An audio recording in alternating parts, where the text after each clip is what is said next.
Oops. Wasn't intentional. Sorry about that. How you doing? How you all doing? I'm doing good. I've had a real busy day. Busy, busy, busy. Not necessarily my shed either, actually. Been super busy. I expect Jace to be back in a minute. Sorry about that, Jace. It wasn't intentional. I was just flicking through some of my, going through some of the moderators on my doodad and timed you out by accident. It wasn't intentional. I hope you're doing well. Hope you're okay. I see we've got none in the house. It says none at the moment. It might catch up. Let me just go to my YouTube and just pause that off because that'll start to kick in a minute, no doubt. Just give it a second. There it goes. Let's pause that off. That's better. And then we can then get on with it. Let's just refresh that. And then we'll go from there. So, happy Saturday afternoon, evening. Hope you're doing well. I'm doing pretty good. Doing pretty good. Just settling down, cup of coffee on the go. I've got a few tins of Looney juice here as well, straight out the old fridge. And yeah, been super busy actually. What have I been doing today? Today I've been Pete Froud is in the chat. He had his ransom Marquis down here, some of you may know. And had a gentleman who I put up on eBay for Pete. But I do a few little repairs to it. Nothing intensive. And anyway, some bloke messaged up, said he'd put an offer on it, and said he wanted it. So that's cool. So I picked it up from Pete's house probably about 2 months ago over in Reading Way. Brought it down south, and then bugger me, it sold to a bloke up in Reading. So I take it way back. Anyway, the bloke who bought it, I think his name was Richard. I think real nice fella. Got some nice little lawns, and he was well chuffed. He's well up on BSA engines on motorbikes. He's had old Land Rover, so he's familiar with the vintage style of things. And that sometimes you may have to lift the bonnet on the lawnmower just to make sure everything's okay in case something comes adrift. So he's familiar with that. So he was super pleased, actually. Super pleased with that. So off went that ransom Marquis, which means now I've only got my one just down yonder. So a bit of space. Hopefully got someone come to pick up the rototiller, which some of you may have seen a video I released. I think it was yesterday. I released a rototiller video, which is a cosmetic restoration, if you call it that. So hopefully that's gone tomorrow. He's supposed to come today, but didn't turn up, but has since messaged me to say he'd be over tomorrow. So that's cool. So that's going. So yeah, got a bit of room in the old shack for once, which is fantastic. Apart from that, went over to Pete's, had a couple of muffins over Pete's house, and a couple of cups of coffee, and robbed him blind of all his grass boxes and what have you, which was good. And I promised Pete I wouldn't bring up the fact that he spent 25 minutes trying to remove a lawnmower flap off the back of a lawnmower, and he was trying to unscrew, the big bolt that goes right through the back flap. He was trying to untwist that for about 20 minutes until I just got hold of a pair of mole grips and just pulled it out in one go. So I promise I wouldn't mention that. So if you don't, please don't write in the chat 20-minute Pete, and that way Pete won't get the knock. So don't write 20-minute Pete. I promise I wouldn't bring it up. And you know me, I'm not one to stir it. So don't write in the chat 20-minute Pete. Pete, Mick got your mug, laugh out loud. Yeah, yeah. Don't write in there 20-minute Pete. No, don't do it, Gary. Don't write 20-minute Pete because he'll get the right knock. Oh my Lord, it's died. So how you all doing, people? It's nice to see you all. I'm not a git, Pete. He also gave me a nice sort of set of Whitworth sockets too, which is quite nice. Got no need for them at the moment, but you just never know when they come in handy. So they're quite cool. I managed to pick up around about. I think I come by about 6 grass boxes, which is some I need. I've got another 4 mowers coming in tomorrow. I've got 2 on the go out of the 14 or 16 I had here. So I've got another 4 coming in tomorrow, which would be good. And so yeah, I've got loads. Just stop writing 20-minute Pete. You get the right knock. All it was, that big bolt that goes all the way through the flap, right? Where it's got a nut one end and nut the other end. If you take the 2 nuts off, you just pull it out. But he was sat there with a socket one end. Yeah, this is all Fred. You know what he's like. And he's sitting there trying to whack it with a hammer. I said, Pete, just pull it out, bro. But don't write in the chat 20-minute Pete because you get a right knock. And you know what Pete's like. Once he gets going, he get the right knock. So yeah, don't keep bringing it up. Let me just write that in the chat. That's better. Oh yeah, I've been over to Pete's house. We did that, and which was cool. I actually enjoyed myself over there. I had a bit of time just mucking about and just chatting about machines in general and giving his old lady some stick, which is cool. Saw his mother-in-law, which is good as well. And yeah, just a gem. I was there for about 2 hours, give or take, and it was just nice just to chew the fat, you know. That was that. I come away with a load of bits and pieces, which was good, and you know, I sort of enjoyed myself, which is cool. Let me just put there you go, 20-minute peak. There you go. That's good. So that's that. I've done a few restores, which some of you may have seen, and I've had a couple of people that email me up with some of their restores, which I'll show you later on. And we've also got a chance to win. Don't forget the Micks Mowers mystery prize objects. I've downloaded a couple more tonight. I've been a bit pushed for time because I haven't really been at home a lot today. So all I will say is I've got loads of stickers left, absolutely reams of them.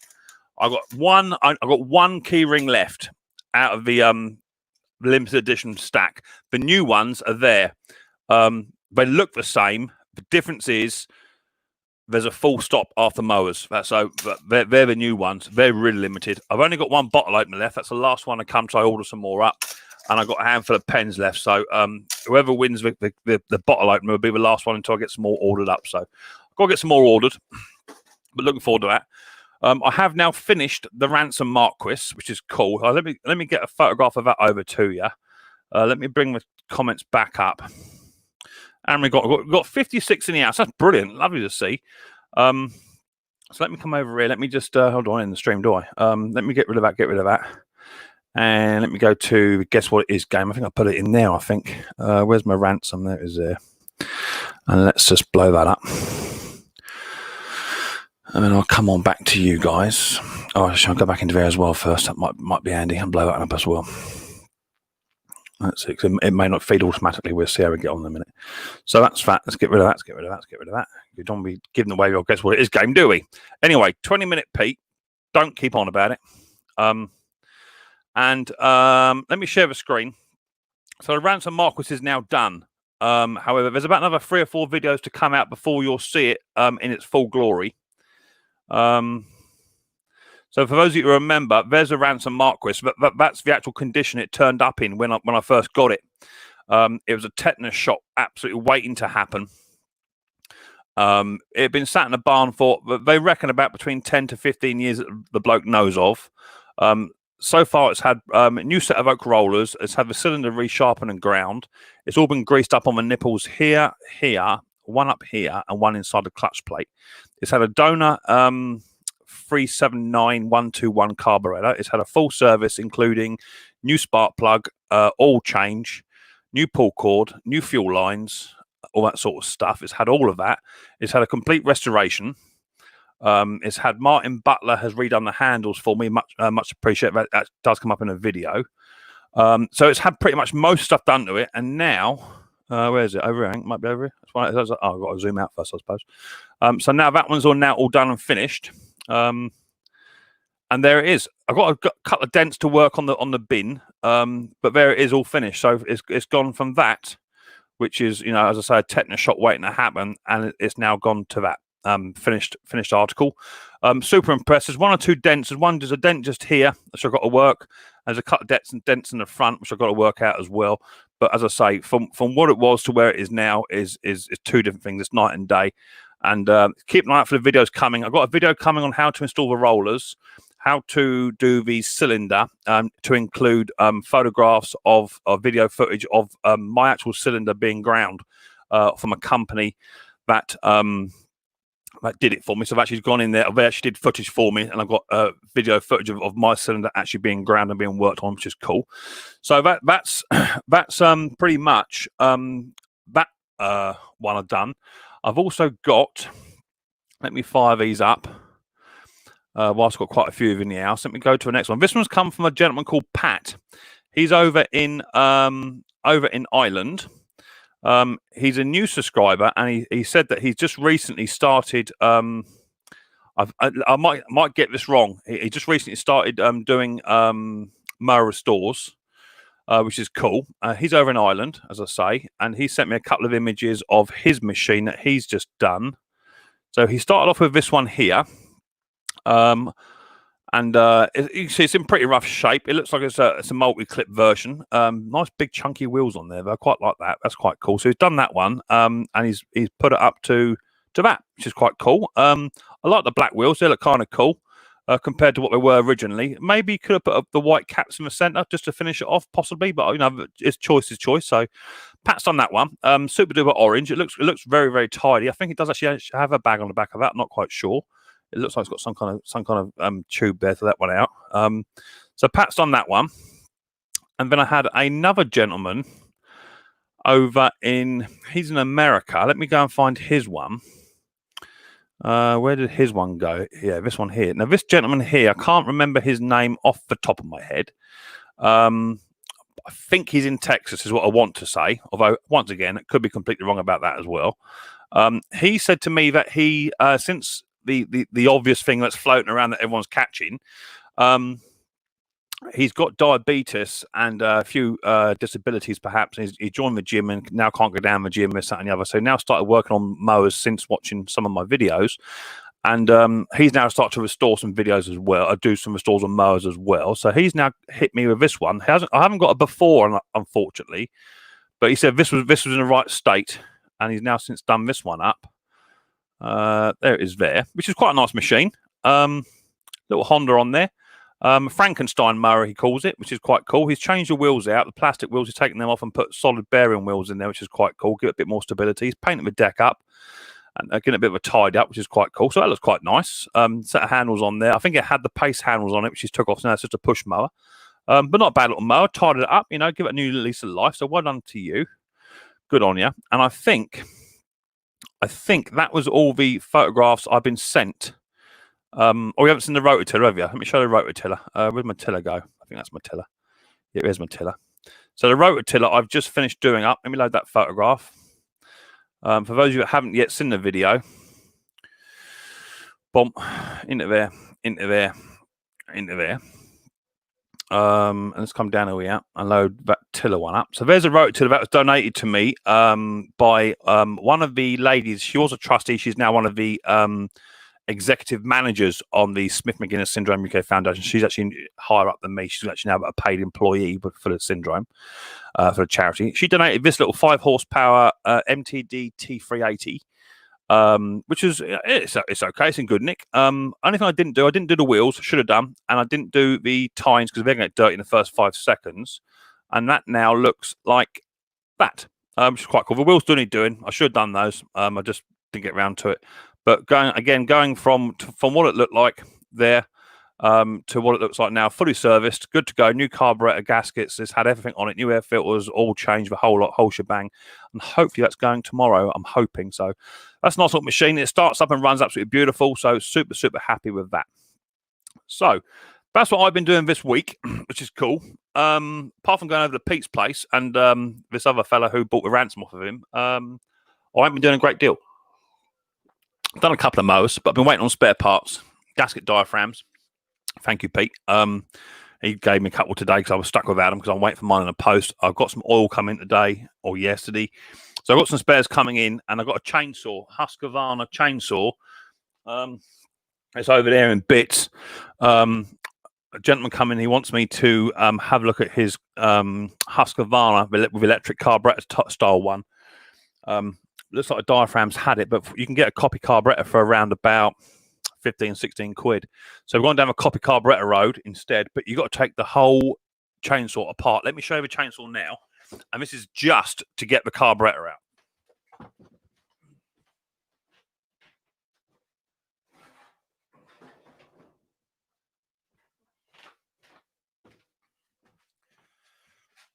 Right, I've got it here. So this is just to get the carburetor out.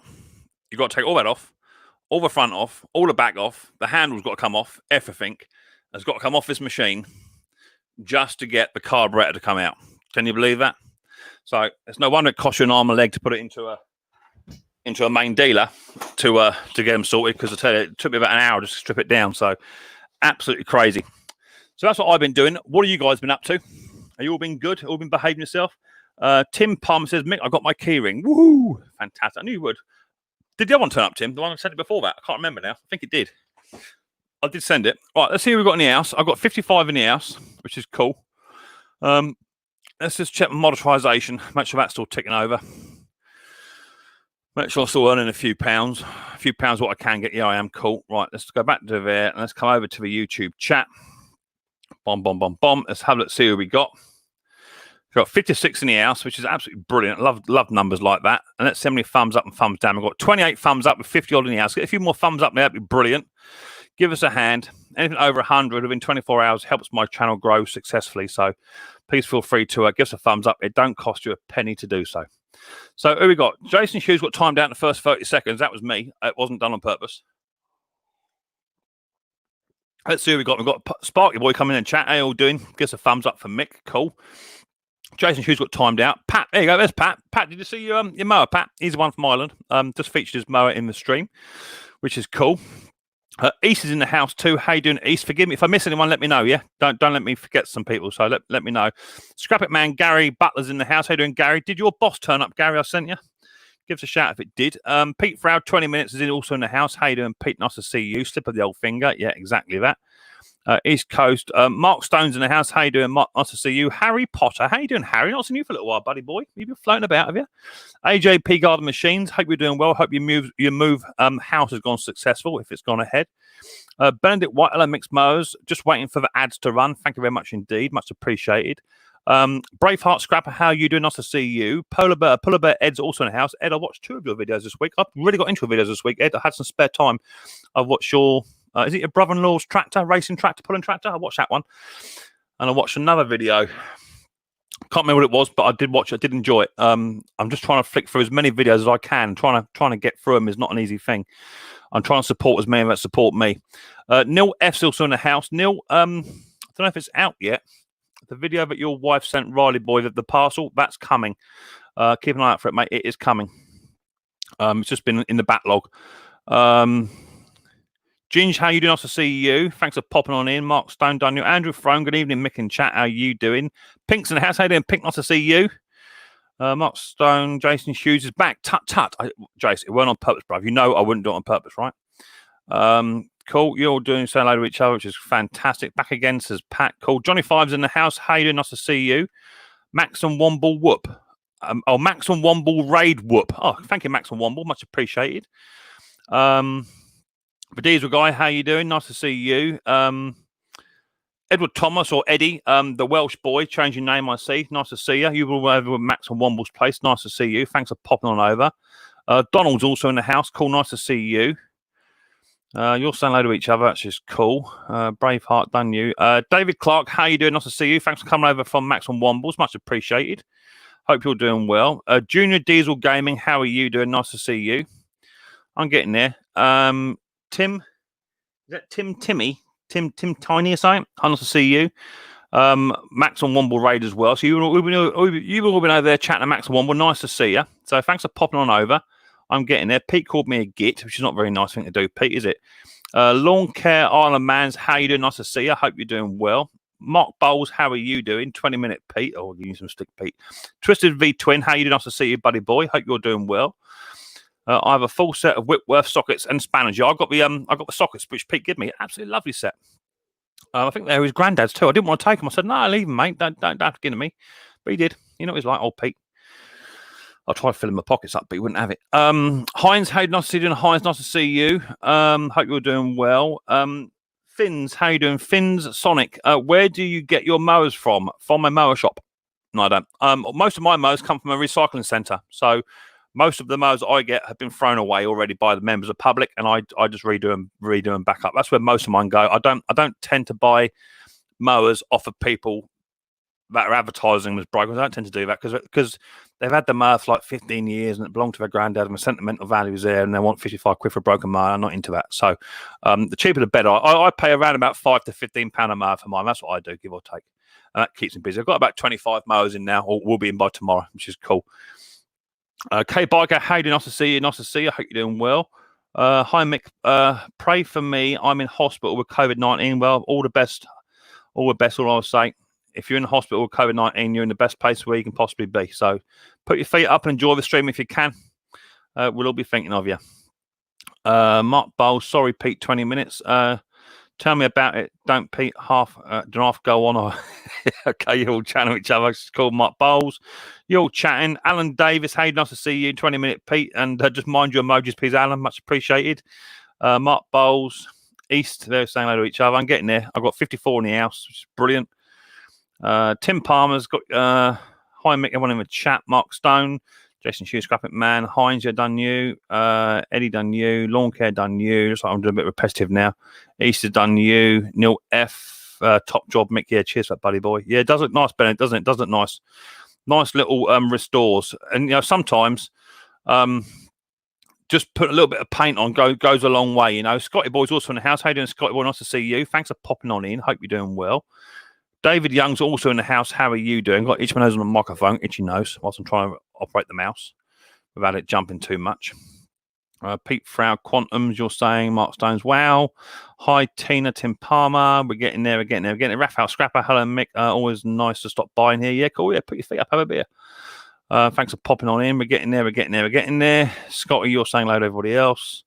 You're all chatting away. Stephen Davis, Dennis in the house. Hayden Durant, nice to see you. Hope you're doing very well indeed. Mason Fox is in the house. Also, how you doing, Mason? Not seen you for a little while. Hope you're doing well. How is everyone? We're all doing really good. Thank you, David Young. Getting in. I don't like missing no one. So anyone that comes in, I like to say hello because you bothered to come and see me. So I like to say hello. Mark Stone's been scrapping apparently. It was cool. Keep you busy. Good evening, Mick. Says Stephen. Yeah, I did see you, buddy. V8 Man Mark, how you doing, mate? Nice to see you. Not seen you floating about on many other live streams recently. Hope you're doing okay. And we're there. Bomb. Pete. This Pete bloke takes 20 minutes to reply to a message. He does. It takes more than 20 minutes. So that's that. So that's cool. So don't write in the chat 20 minutes, Pete, because you get the right raw lump. Let's not do that. So should we have a game first before I get people up here? Should we do that first? Right, let's have a game first then. Before we get people up here, before people start yakking. Let me go and find a game, then. Let me find an easy one, yeah? Let's have an easy one. Let's go for this one here. This is quite an easy one. Let me load that picture up first. Let me get rid of some of the other pictures first. It might be an idea. If I can just click on that one, then go across, yeah, that'd be lovely. Right, okay, we'll do that. So let me come down here. And I'm going to go down here and get rid of all these other photographs I've got all lined up. Boom. Get rid of the old Ransom. That's gone. Get rid of Attila. That's gone. That gives me one left. Right, bomb. So just bearing in mind, at the moment, I only have one key ring left. I need to order some more up. So will it take 20 minutes? It'll take about as long as you will to get a flap off a lawnmower, Pete. Absolutely useless. Mark Stones says yes again, which is cool. So forgive me if I don't see the chat for too much because I'm obviously elsewhere on the laptop looking at saved shared images, so I can't see my monitor what's in the chat to begin with. So don't forget the quick rules: no more than 2 emojis, no capital letters. I can see it about capital letters. You ain't got to shout at me. No more than 2 emojis, capital letters, no swearing. I don't mind laughing and joking and crack at each other. I don't mind that bit of banter, but absolutely no bullying whatsoever. I will not tolerate bullying and upsetting people. But you can have a laugh and a crack and push it to the absolute limit, but that's about as far as it goes. I love games. Did anyone see my mail video call that showed my license plates I got from different people? No, I didn't know. Give it 20 minutes, Mick. Yeah. Beat me to it, Pete. Oh, my Lord. Here we go. You're off already. Okay, cool. Right. So share the screen up. Here we go, then. So all you got to do is I'll go the other side out of the way. All you got to do is you got to guess what it is. And you got to put it in the chat. Okay. You got to guess what it is. And here comes the first picture. There you go. Have a go at that one. See what you think. Have a go at that one. I'll blow it up for you. See what you think about that. It might be an easy one for some of you guys. It might be. You might have seen one before, possibly. I don't know. We'll see how we get on. It may last 3 seconds. It may last 20 minutes. If it lasts 20 minutes, Pete, you've got time to go and put take a lawnmower flap off. So there you go. There's the first one. Answers in the chat, please, what it is. And then we'll go from there. Ethan, how you doing, mate? Nice to see you. Thanks for popping on in. Or you come back to my chat, don't I? Sitting there. Oh, let's get my YouTube chat up. Do that. Guess what it is? Yeah, 40 likes. That's cool. Lovely. Like 40 likes. Barometer. No, it's not. Could take 20 minutes. A violin, a handle, a wooden thingy, a borometer. No. A table leg? No. Is it a fire handle? No. A wooden leg? No, it's not. A set square? No, it's not. Is it a 20-minute time machine? No, it's not. Xylophone? No, it's not. Oh, you're wicked, Jason. Absolutely wicked. A grinding stone holder? No, it ain't. I spilled a bit in. Had to mess my mouth. It's big enough before you say it. Is it a clutch? No. Is it a bottle opener? No, I've got one of them. Is it Roy's medals? No, it ain't Roy's medals. 20-minute handle? No, it ain't. Giving you some stick. Is it a file? No. Is it a wooden tool? No. So we do this one first before we get all the people up here. Is it a sundial? No. I won it in 1920. Laugh out loud. No. A wooden box? No. Animat Mechanical. Hey, Micks Mowers and everybody else. How you doing, Ali? Not to see you, mate. Thanks for popping in. Is it Mick's hairbrush? Says Mark Stone. Now, careful now, young man. Careful now, because you know what happens if you poke Mick. Mick will poke you back. So just bear that in mind. We know the rules. It's a blocking device to replace springs. No, it ain't. Hello, Bud, says Mark V8. Jason Hughes is Mark laughing. Is it a shoe stretcher? No, it ain't. No, you're fine, Mark. I'm only playing with you, mate. I'm playing with you. You poke me, I'll poke you back. It's going to happen. I'll just add them all up. It's fine. I'm just playing with you. This stream's all about having laugh. So you carry on, brother. You give me as much stick as you like. Just bear in mind, it will come back at some point. Do you want to see it again? All right, hang on.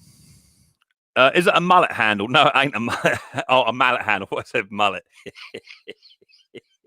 No. What was it trying? What are we trying to see? 2 seconds, Mason. If you pay attention, Mason, you'll see it. Hang on, let me share the screen. Again, I'll do it for Mason because he wasn't watching.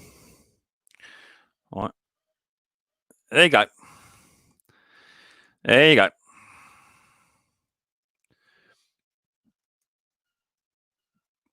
It is vintage. I believe you can still buy them modern day.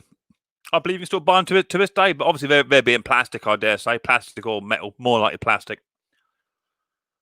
So there you go. Do you want me to zoom in a bit? There's a bit of a zoom. Let's have a bit of a zoom up. There you go. There's a bit of a clue over this side here. You might just see it. You might just see it there. Bit of a clue there. Little brass pins in there. Look, yeah, see it?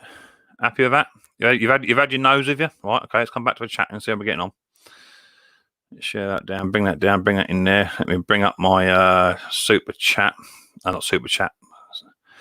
Right, hang on. Let's come back down again. Here we go.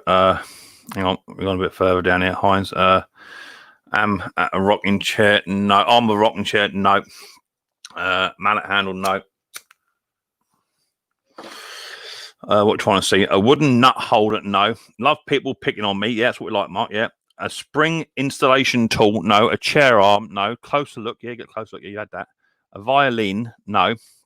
Hurricane is bullying me. Who's Hurricane? Is that Jason? Is it? Is it a thingy? What I don't know what it is. That is correct answer. It is exactly that. You're the winner.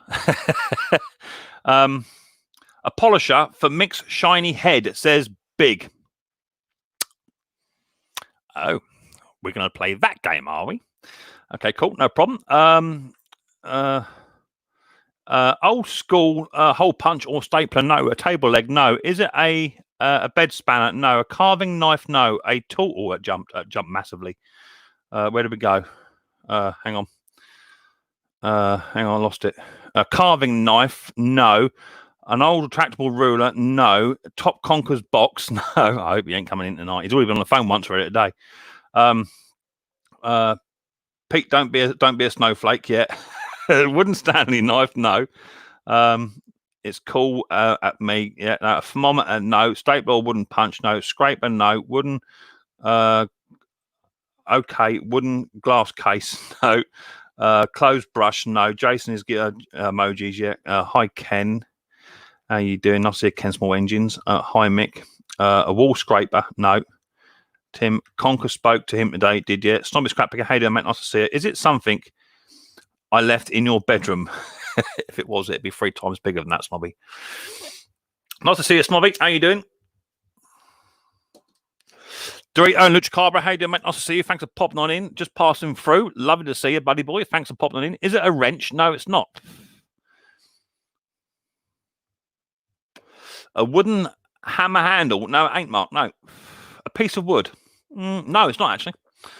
Evening, Snobby. I'm good, thanks. How are you? Yeah, right, you're all chatting. Good on you. Blah, blah. Right. Bentley Boy Snob. Snowy, sorry, shiny. Shiny side. No, you keep going, didn't you? 72 in the house. Are brilliant numbers. Give us some thumbs up. Absolutely lovely to see 72 in the house. Absolutely brilliant. I know what it is, Mick. But you have to guess what I'm thinking.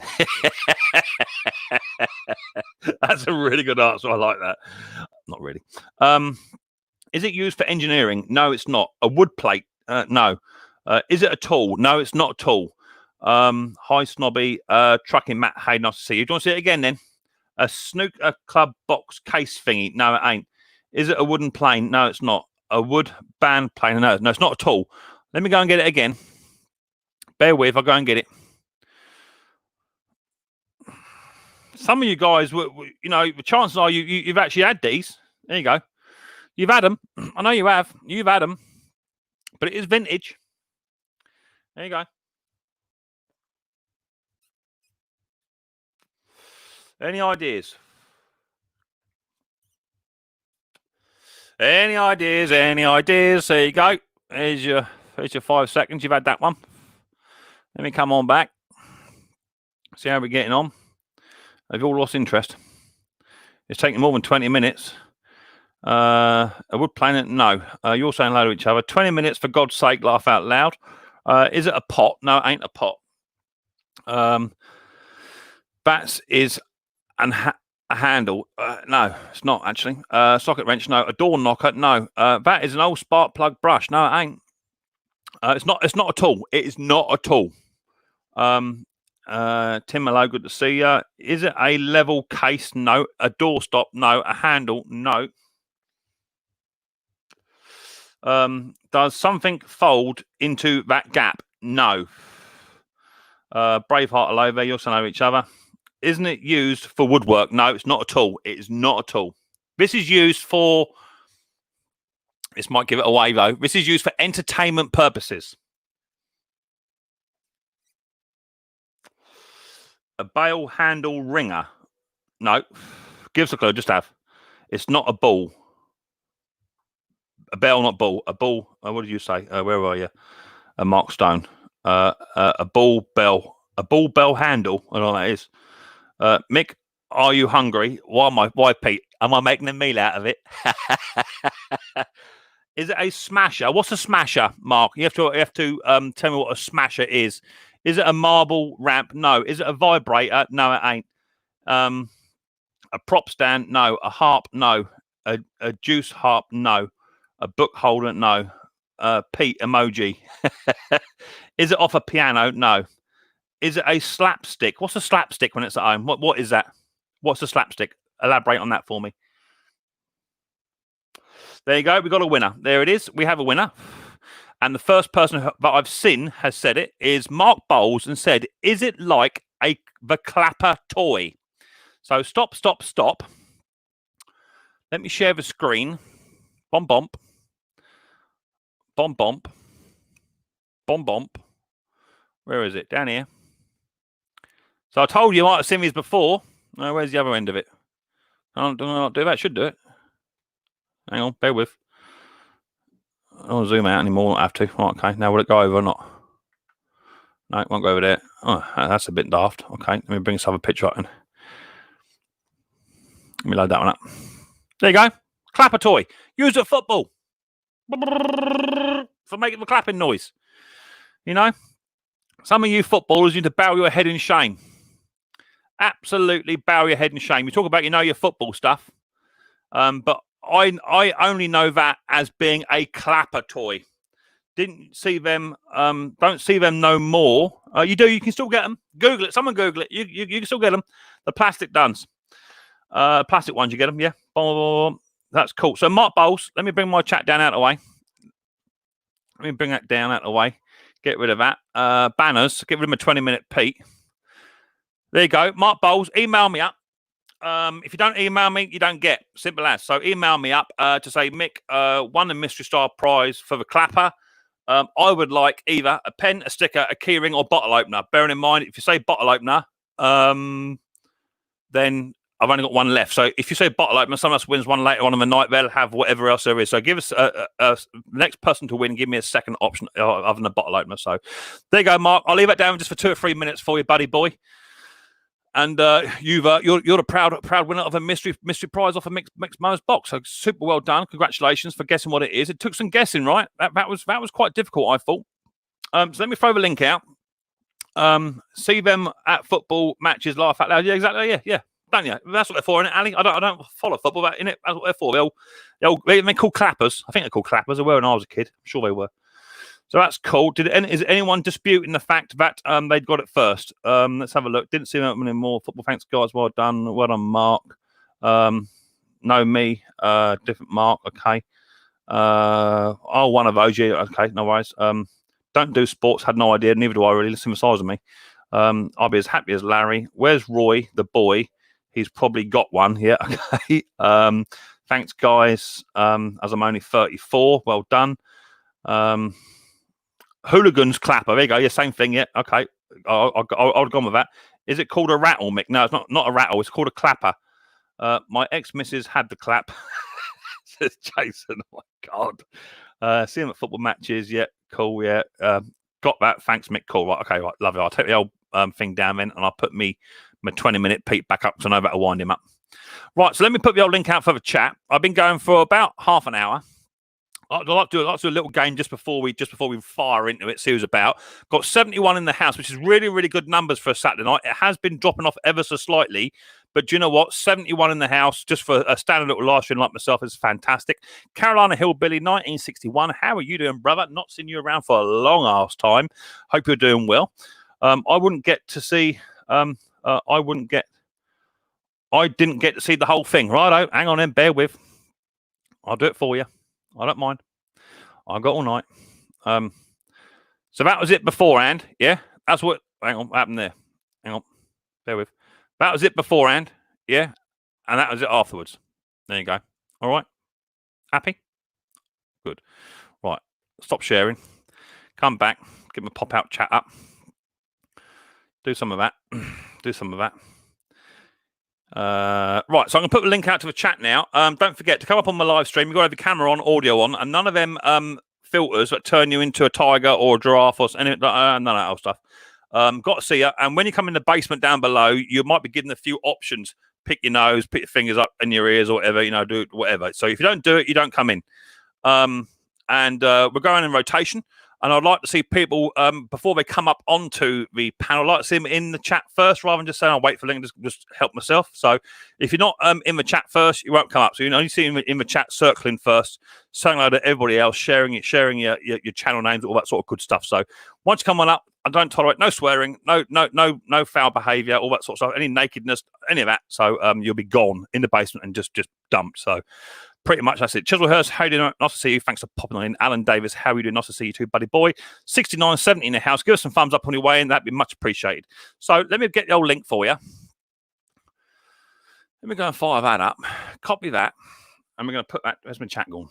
Over here. I use my StreamYard chat as well. Bomb.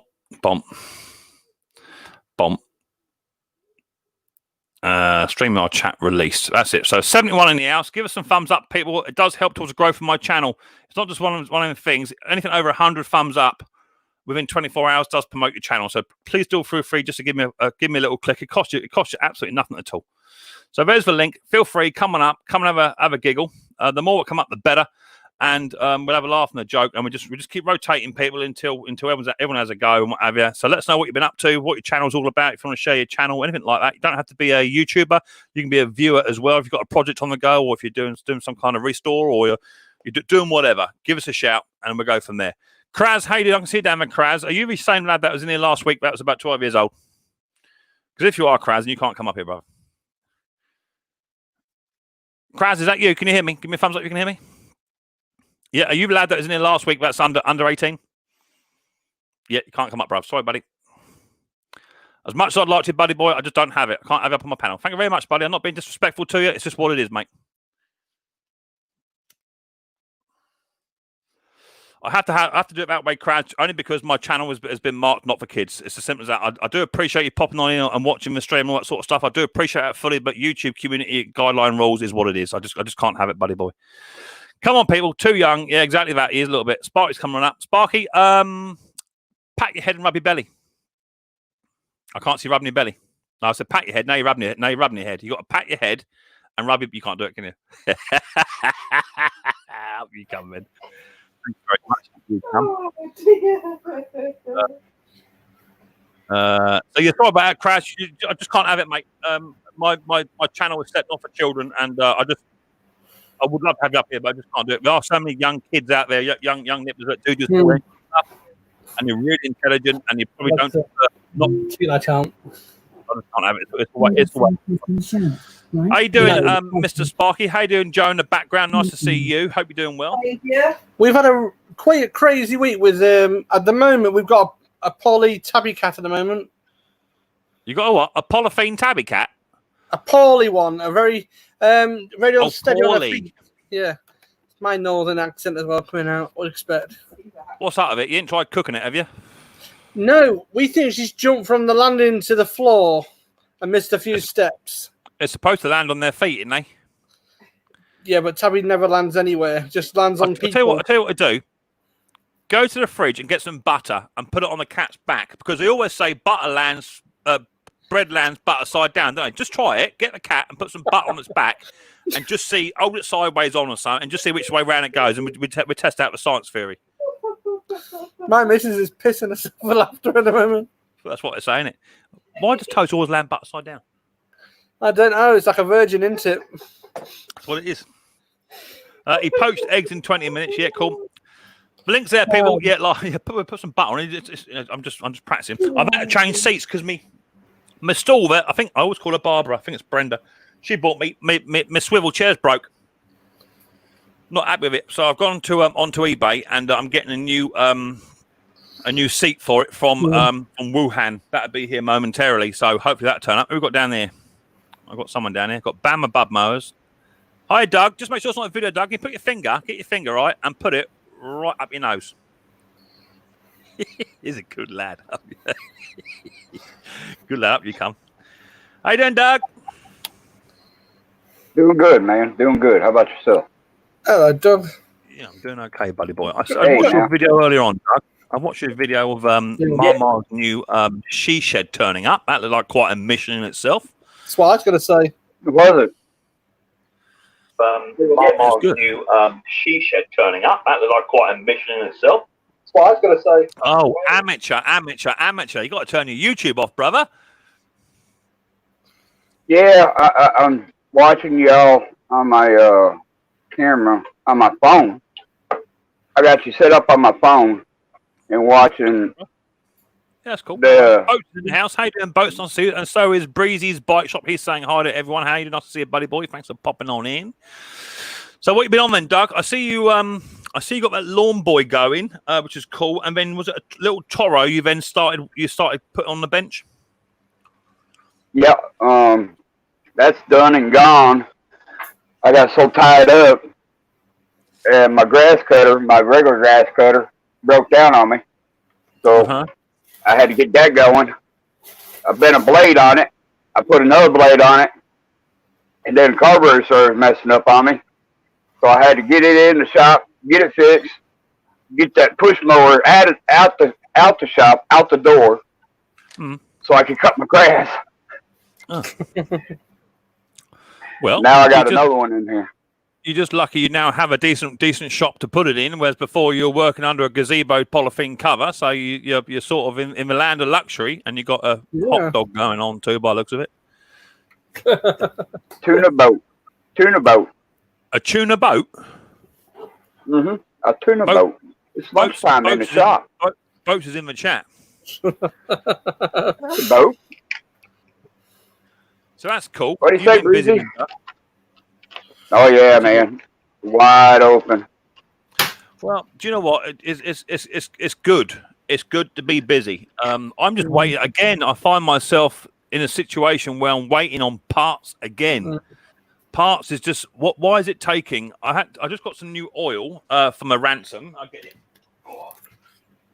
Yeah, Hermes are taking forever. Hermes. Do you know what? Sparky, I don't think it's just Hermes. It's all over. I ordered some 2050 Duckums, not affiliated, for me ransom because that's what that takes. That took nearly a week and a half. I've ordered some SEA 30 for normal lawnmowers. That took nearly a week. Take care, Mark. Who's off then? Alexa. Who's by Mark? Who's that? Is that Mark Stone? Is it? Oh, Mark Stone's okay, cool. Yeah, SEA 30 took about a week. I've ordered some gaskets, diaphragms up. They're gonna take a week, and most of that is on Amazonian. So I don't know. I don't know quite what's going on here.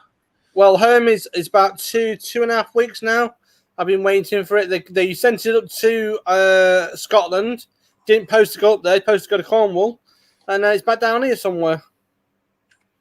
Yeah, it's just at the moment, it's just absolutely ridiculous. Who's it? Is this Neil sent me a restoration photograph? Yeah. Okay, I'll try and get it up in a minute. In restoration and in repair and restoration. Cool, I'll show it in a minute, mate. No worries. Where's Doug gone? Doug gone for a Burton. Right, Mick. I'm off, says Tim Palmer. As I've sat in my sister's house in Petersburg, I don't want to be rude. We'll email you to ask for something. No problem, mate. That's fine. Take care, Tim. Nice to see you, mate. Thanks for popping in. Gary, did that boss turn up, mate? I posted that about a week ago. That should have turned up at you by now. That's their boss for that machine.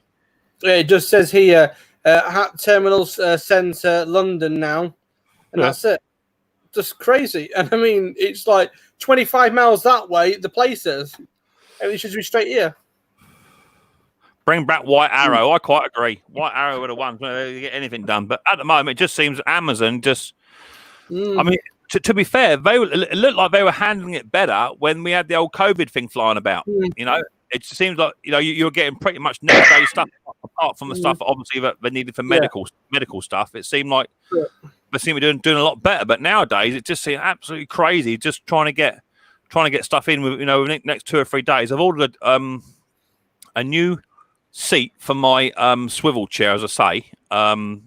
Fortunately, the holes are pretty much generic. So I've ordered a new seat for that. That's coming from Wuhan, and I've also ordered a carburetor from Wuhan as well.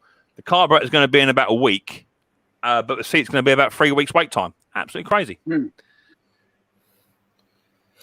As I say, I just don't know. I just don't know what's going on. Well, it'll be sorted out one day. Well, not good enough. I'm trying to run a hobby here. So you got to get a new seat for your chair. Yeah, it broke. It broke right underneath where the old private bit goes, which is weird. You would think that'd be the strongest part of the seat. It is only plastic. I have tried Aerodite in it, and it didn't hold. Yeah, I've ordered just a round seat about that thick, a cushion seat. To be fair, it would probably work better. And I think I can still, if I'm careful, I can still put the backrest on it as well. So I've looked around at, them other bits, Doug, that you, them other stalls that you looked at, the ones with the little tiny work ones. From what I'm seeing on the reviews, the wheels fall off of them all the time. Apparently, the people are falling off of them, the wheels snap off. So I want to keep this one. Yep. The wheels are really good, and it's fully height adjustable. So yeah, just get a new seat for it. Put a riding lawnmower seat on it. I don't have one here apart from the one I got in my store, but a second-hand riding lawnmower seat at £60. Gee whiz. Wow, crazy. Yeah, what delivery service does Amazon use?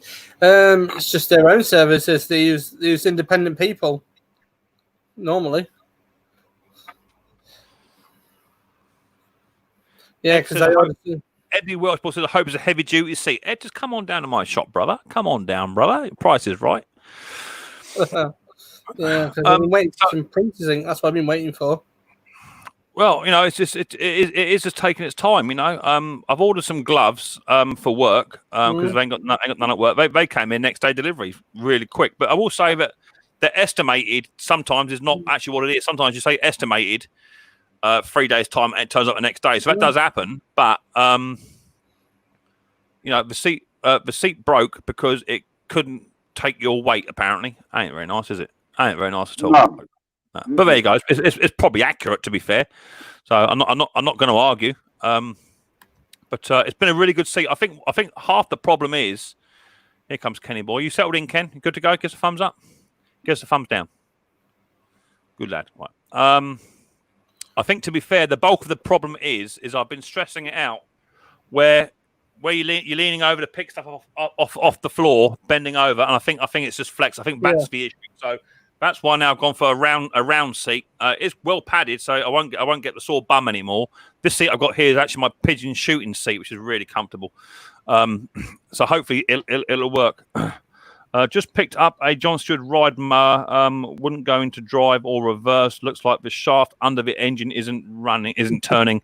Anyone had the same problem? No, not me, buddy boy, not me. Ken, you look like a vicar then. You look like a vicar with that white thing in there. Yeah, you look like a vicar. Look at it. It looks like a vicar.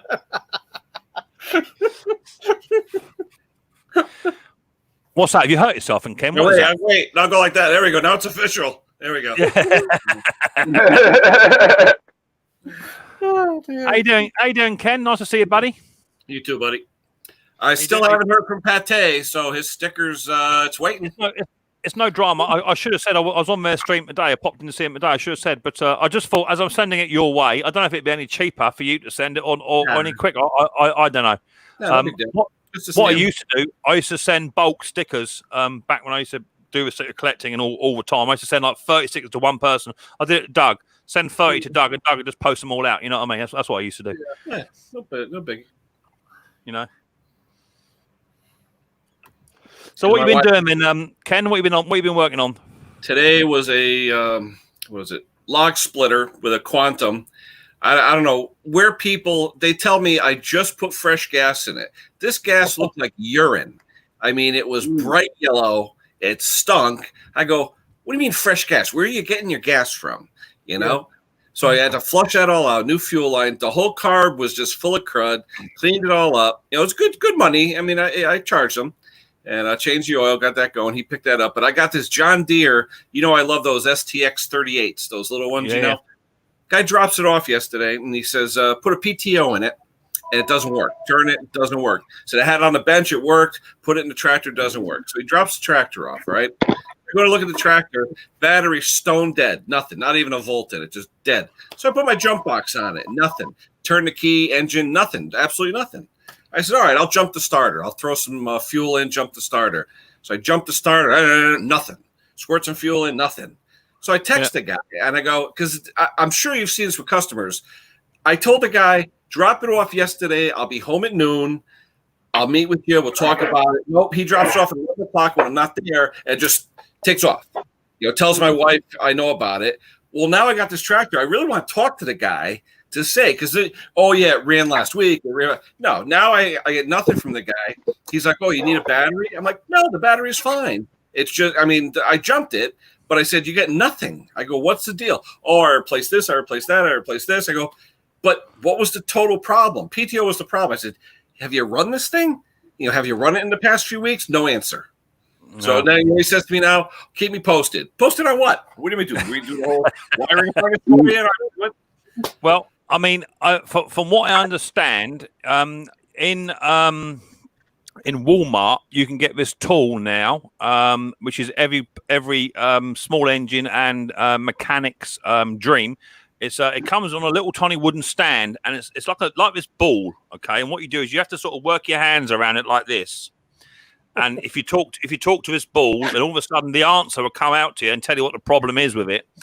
And it does away with all the lies and what have you. And a crystal ball. They used to have those at the carnival. You put the quarter in, and the guy inside the glass box would give you a little fortune in a card. That's what you want, brother. You want a crystal ball, bruv. But I think the truth of the matter is that, you know, there's an element of honesty, there's an element of not being very honest. And when someone says, I put fresh fuel in it, yeah, they put fresh fuel in it from a can, fresh today. But the petrol that they poured in was 8 weeks old. Easily. You know, which is common. I mean, my fuel now. If I took a sample of my fuel, let me take a sample now. Let me take a sample. My fuel's only 2 weeks old. It does change color pretty fast depending on what brand you buy. I've seen that. But usually, though, it won't turn to like rancid for about a month. Because I asked them, I said, "Did you put some stable or something in it?" Because the color, it was like a deep yellow. I get you. So it's not a clean glass. Let's put a bit in. This is 2 weeks old.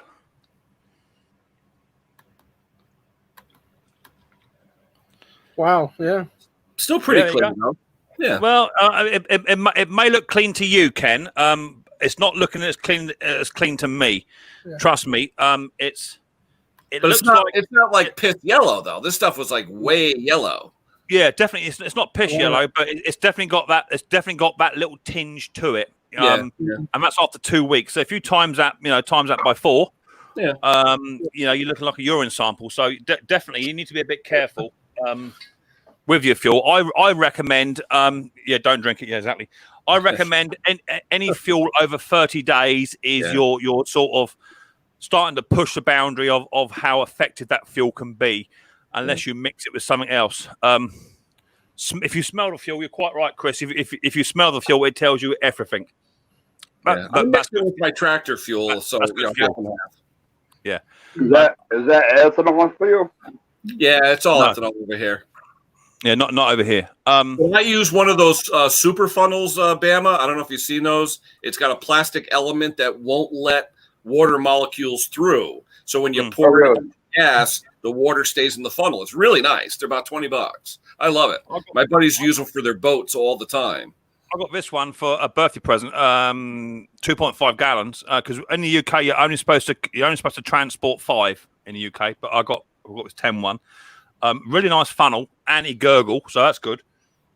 No, but this is called a super funnel, though, Mick. It's actually got an element in the bottom of the funnel that will not allow water through. So you could actually take a cup of water, mix it with your gas, pour it in the funnel. The water stays in the funnel. It won't go through. It's really nice. They got them on Amazon. They're really good. I mean, especially for old gas, when people drop it off, if it smells okay, now I can make sure I'm not pouring water in, you know. You're right, Ed. He filled it from his can, which is fresh. I mean, the amount of times I get at the beginning of the season, you know, people say I took the fuel out of a tank and then I poured fresh fuel in, but that fuel was bought 5 months ago.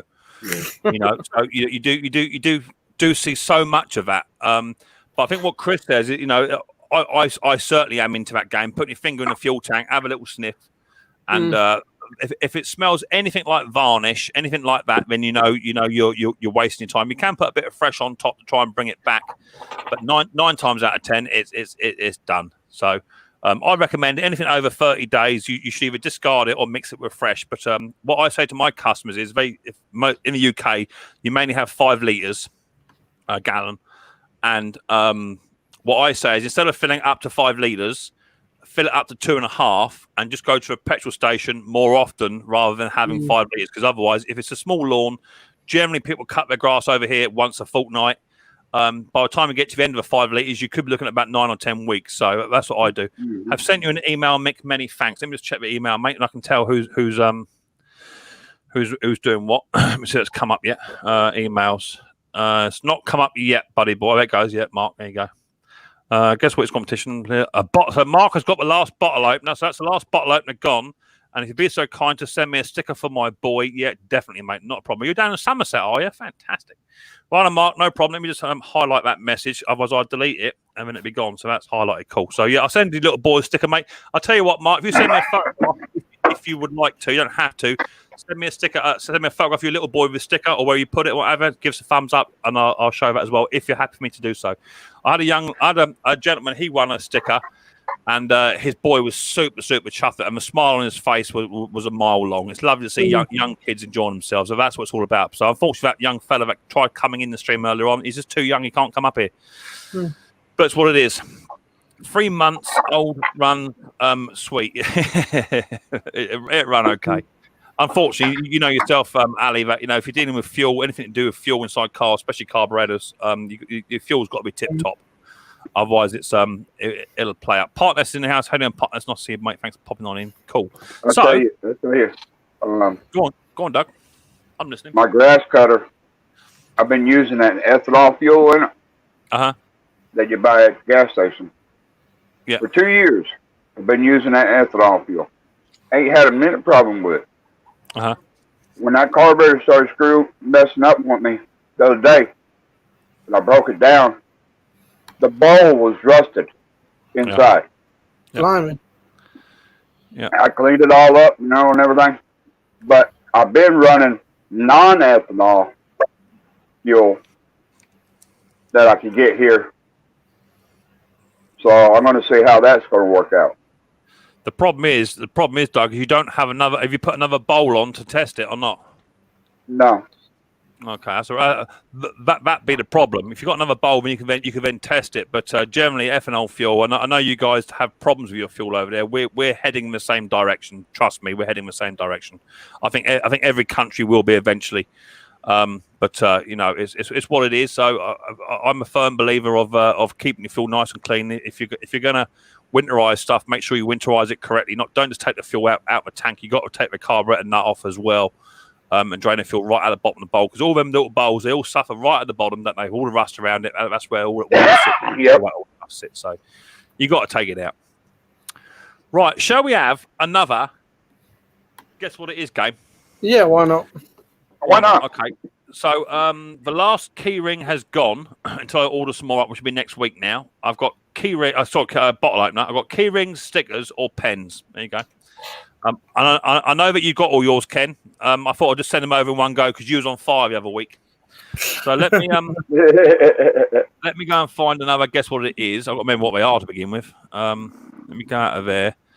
What we got? Let's blow that up so I can see what's going on here. Done that one. Let's do.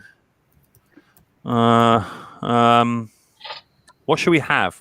This one I think is going to be too easy. I think this is going to go in absolutely no time at all. Possibly. I think I'm going to go for this one to begin with. I think it's going to go straight away. I looked at it. I thought that's quite a nice shape, that. But we'll have a look at it and see where we get on. I use WD-40 to winterize my stuff. Do you know what, Ed?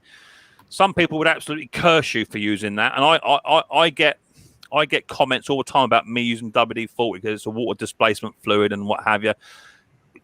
Do you know what? I think a lot of it depends on your climate. And it depends how thorough you are, and it depends on your maintenance schedules. I use only WD-40. I do. That's all I use. I do have some carburetor cleaner here, which I had to use last week on a particularly dirty carburetor. But 9 times out of 10, I'm a WD-40 guy, and I get good results. I'm talking 90% of my carburetor cleans are done with WD-40, and they bounce back every single time. So it's what it is. Happy birthday to Bruce Pender. Is he in the house? Is he? Did he slip in? Not yet. I put it up there. Maybe we'll entice him to come on. It was his birthday Monday. Yeah, I did see that. I see he got his parcel eventually.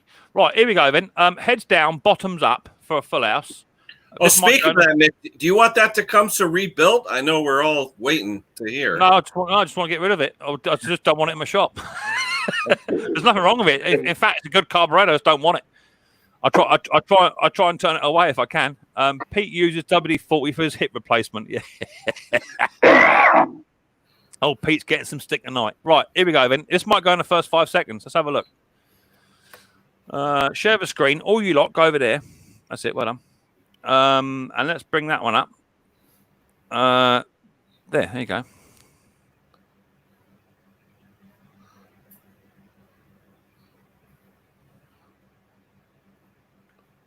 Try that. It might go in the first 5 seconds.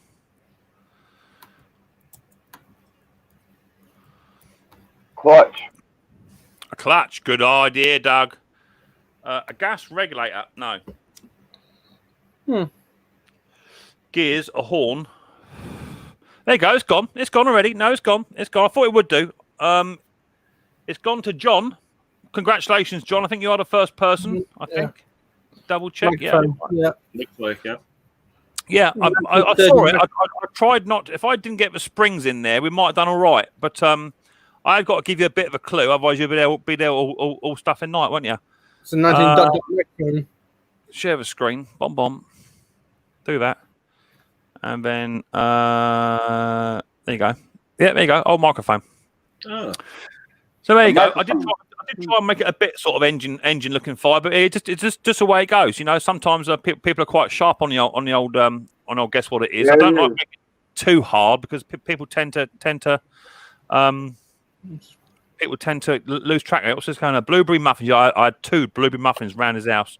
Hi Mick, Ken, Ed, Bama, Sparky says Thomas. Hey, nice to see you, mate. Thanks for popping on in. Thomas. This is over some disagreement with which nothing to do with me. I've got no idea what's going on. So, natural beauty. How are you? Nice to see you. Nice to see you. Yeah, who was that? Was it John? Was it John? John, yeah. Yeah, John. Right, John. There you go, mate. There's my email address down there. Give us an email, John. The key ring, the bottle opener's gone, so there's a key ring, a sticker, or a pen, bruv. Give us an email, mate. Let us know what you want, and go from there. If you don't email me, you don't get. Brucey's up. Bruce here. Bruce who? You mean Lord Pender? Is he in here? Is he? Lord Pender. Is it a bell? I don't know what Alex? bell you're thinking of. I don't know what sort of bell you're thinking of, Bruce. How you doing, Roy? Nice to see you. Hey, Chris. How nice to see you. They're pouring in here now. I've got 64 in the house. Give us some thumbs up, people, please. It helps towards the growth of my channel. The better my channel does, the better you guys get on. So, look forward to getting a few more thumbs up. That'd be brilliant. What's that say? Pendant. Look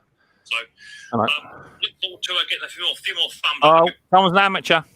Hey, Bruce. How you doing, buddy? Nice to see you, mate. Thanks for popping on in. Let me put the link out to the chat in case anyone else wants to pop one up. I'll go and get another one, shall I? Because that was a bit easy. We're going to find another one for you. I thought it would be a bit easy, that one. Let me find something a little bit more behind it. This one might stump you. It's the way I cut it. I think you might struggle a little bit. We'll try it. See how you get on. Mm-hmm. As I say, sometimes they just go, don't they? You know, other times what I think is easy, you guys get inside 2 seconds. Let me get rid of these other pictures. Let me get rid of them. They can all go. Bomb, bomb, bomb, bomb. Get rid of that. Get rid of that. Get rid of that. Get rid of that. Cool. Done. Right. Lovely. Okay. Right, let me come back to you. Everyone's saying hello, which is cool. Let's do a share screen. Share that up. You guys go the other side, please. Over you go. Bomb. Lovely. And we're going to go down here and we're going to choose the next one. So heads down, bums up. Let's have a look at this one. There you go.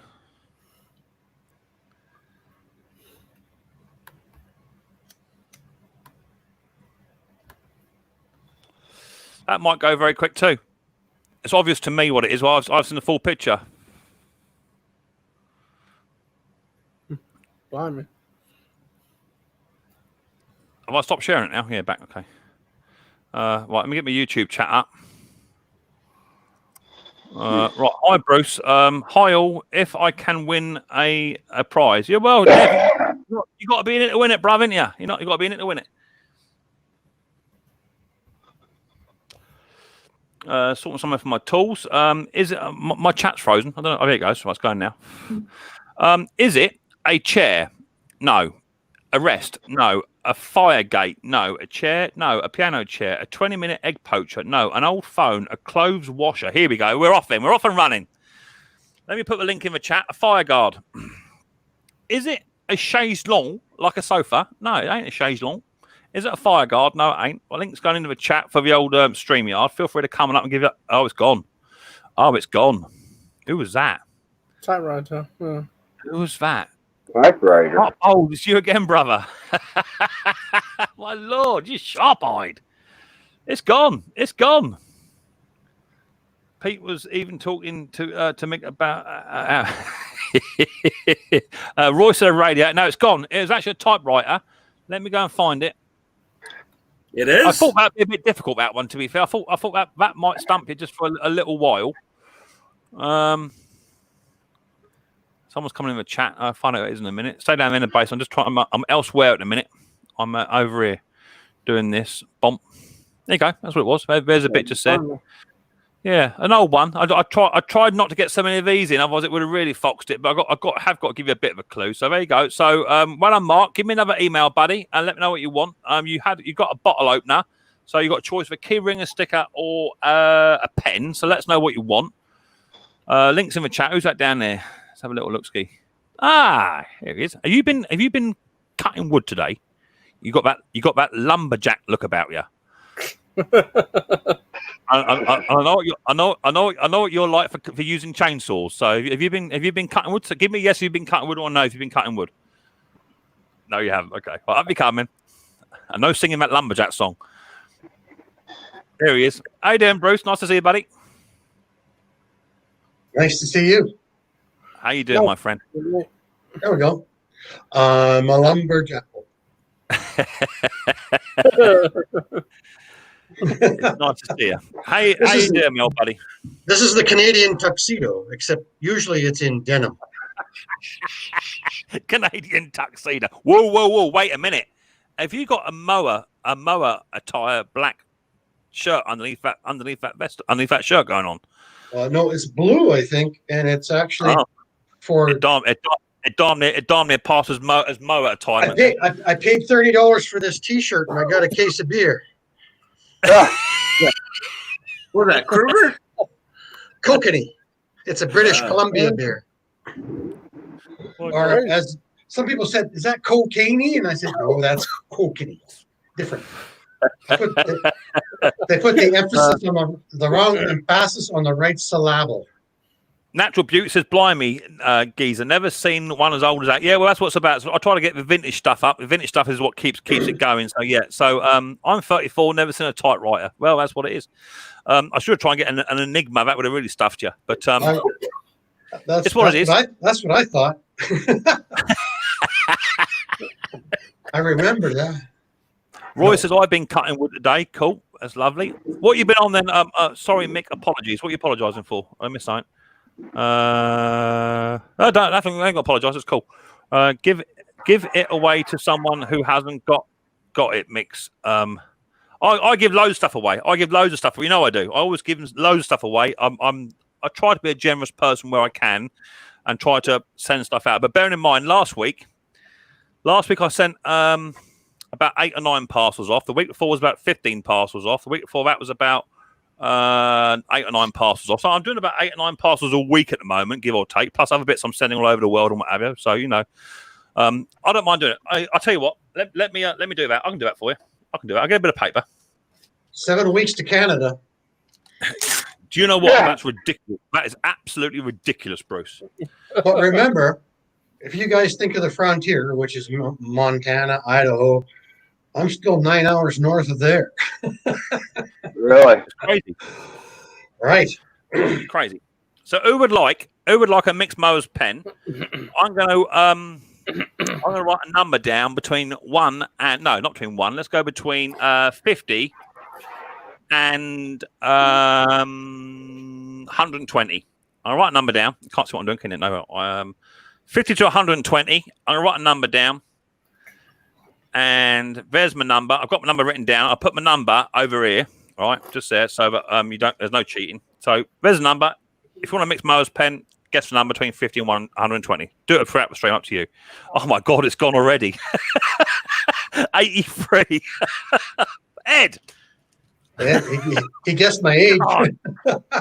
Give up. I tell you. Already? You not. That fast? Pull a bear, Ed. Send me an email. God. Golly. I'll do one more. God. He's like he's a mind reader, that boy.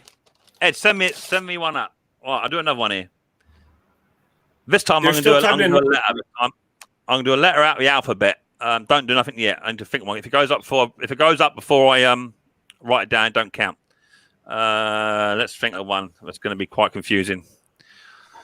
Right, here you go. That's quite an unpopular one, I would say. Right, so I've got you've got 26 chances. I've got a letter here written down.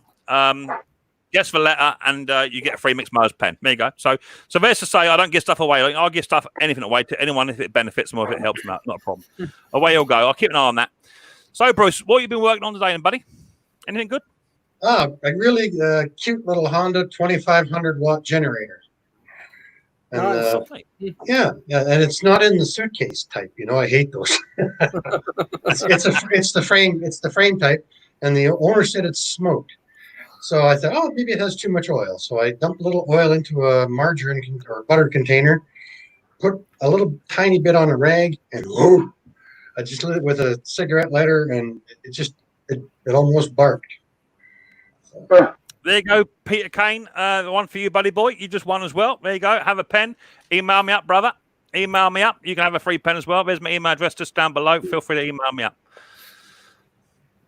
So, was that a chainsaw? Was it say you were working on, Bruce? What was it? A generator. A generator. Do you see that Husqvarna I'm working on at the moment? You see that one? I showed it a minute ago. No.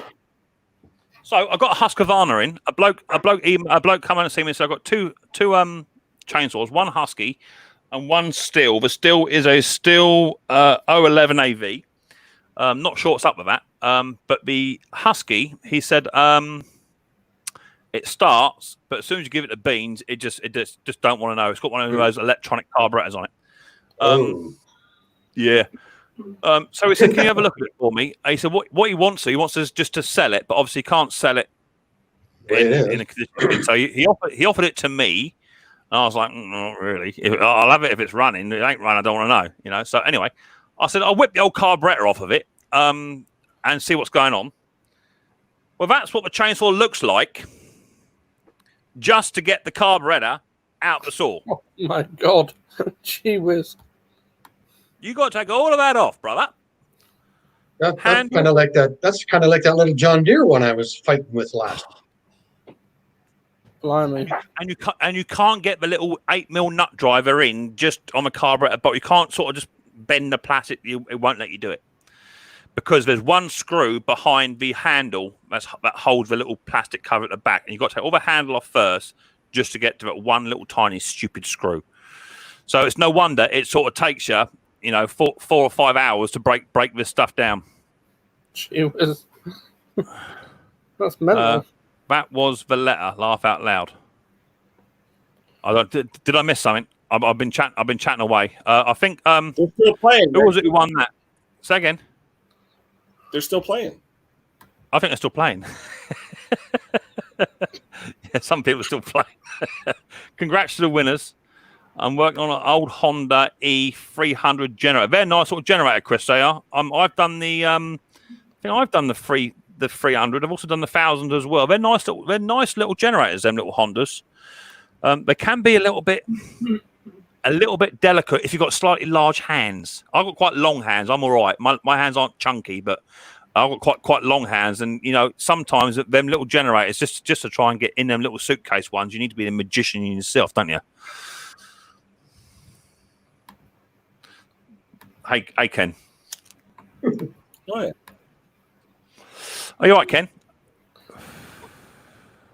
I'm here. You was free letter at Mark U. Thank you. Play attention, Mark Bowles. What's going on? What have you been up to? We've been busy just doing a giveaway because people say I don't give away nothing for nothing, but I do. I've already done hands like a doll. Yeah. Sometimes I wish I could get Riley Boy in there because sometimes Riley Boy's little fingers, his little pork chops can get in there. I'll be well away. But he's not up for testing spark on a spark plug if he holds a spark plug. He's not up for none of that. He tends to get a wallop off of it. So all you lot have been guessing away on the right letters. I'm pretty sure that was it Chris? Peter. Peter, is you on it? Yeah. I think it was Peter. Let me double check. No one else won it before you. I was with our punch ups. No, it was Peter. Yeah, it was Pete. So Bruce, did you like your little gift then? I was waiting to say something. It sure took a long time, eh? Yeah. And I've used the broccoli remover 3 or 4 times. Ooh, we got it. Is that me? I can't hear nothing. Oh, it might be Doug. It might be Doug. Me? Oh, I guess I'm good.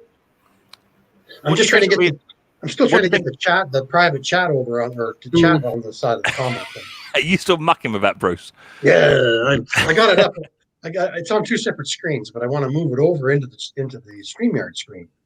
Go to the top right-hand corner, 3 dots, and click the 3 dots, and then hit pop out chat. I did. And then bring it over. Yeah, that's, I've only worked with computers since the 90s. So what do you think of the Grass Buster? I love it. And you're right. You would. What? It took me a while to get onto it because you can almost do as well scraping backwards if you've got really, really hard grass that's dried on. You can scrape backwards and loosen it up and then take it off. So that's a nice setup.